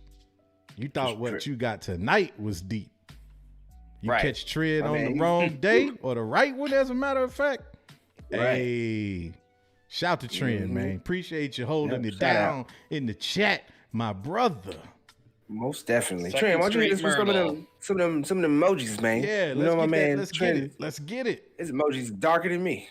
Love it. West Coast Avengers. And let's get some Nerd Avenger. He's totally the West Coast Nerd Avenger, man. Let's get some Nerd Avenger emojis in there for the main Second Street Marvel, man. That's what's up. Man a Nerd Avenger emoji. There you go. Love it, man. So last before we jump out of here, any last minute predictions, last minute things you want to see before we get ready to get into this live stream watch party? I want to see Roseanne get over with. I want him to hurry up and speed through that. And like I said, I want him to bust out these next two sitcoms, and let's get into the real shits, man. Let's get into seeing where Wanda got Vision's body from. Let's get into seeing who's manipulating Wanda if she is being manipulated. Let's get into them busting through that bubble and dispersing all that sweet mutant energy, because you know that's what it is. That's what it is. Facts. You know that. What about you, Godfather? Anything? More mutants. Yeah, I'm just looking forward to getting through this Halloween episode. I think that's the best, like, kind of throwback to the comics that I think we've all been waiting for, and it'll be nice to see that. Nice to see the kids. Nice to see boy Wanda. Yeah. Get up there and show his chops. So, and I don't mean Wanda man. I mean boy Wanda Wicked. I'm with it. I think we're going to get a little bit of both. I think we're going to get the inside the bubble view, and we're going to get the outside the bubble view. We might actually get that in tandem. Bet that. Now that we know. I'm gonna tell you like this. I don't know exactly what we're gonna get tonight, but if I don't see Medea, I'm gonna be mad as hell. And on that note, I think it's time for us to bounce. Like we always say, you ain't got to go home, but you got to get the hell up out of here. Godfather, Lavis, my guys, it's been another great one, man. We did it for the people. And we will catch y'all in the next episode. Yes. Hold on. Wait, what is that? What that was good. What am I hearing out there? Oh, man.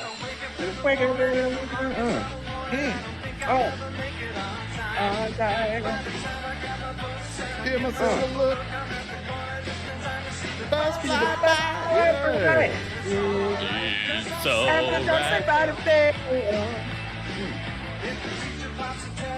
Yes.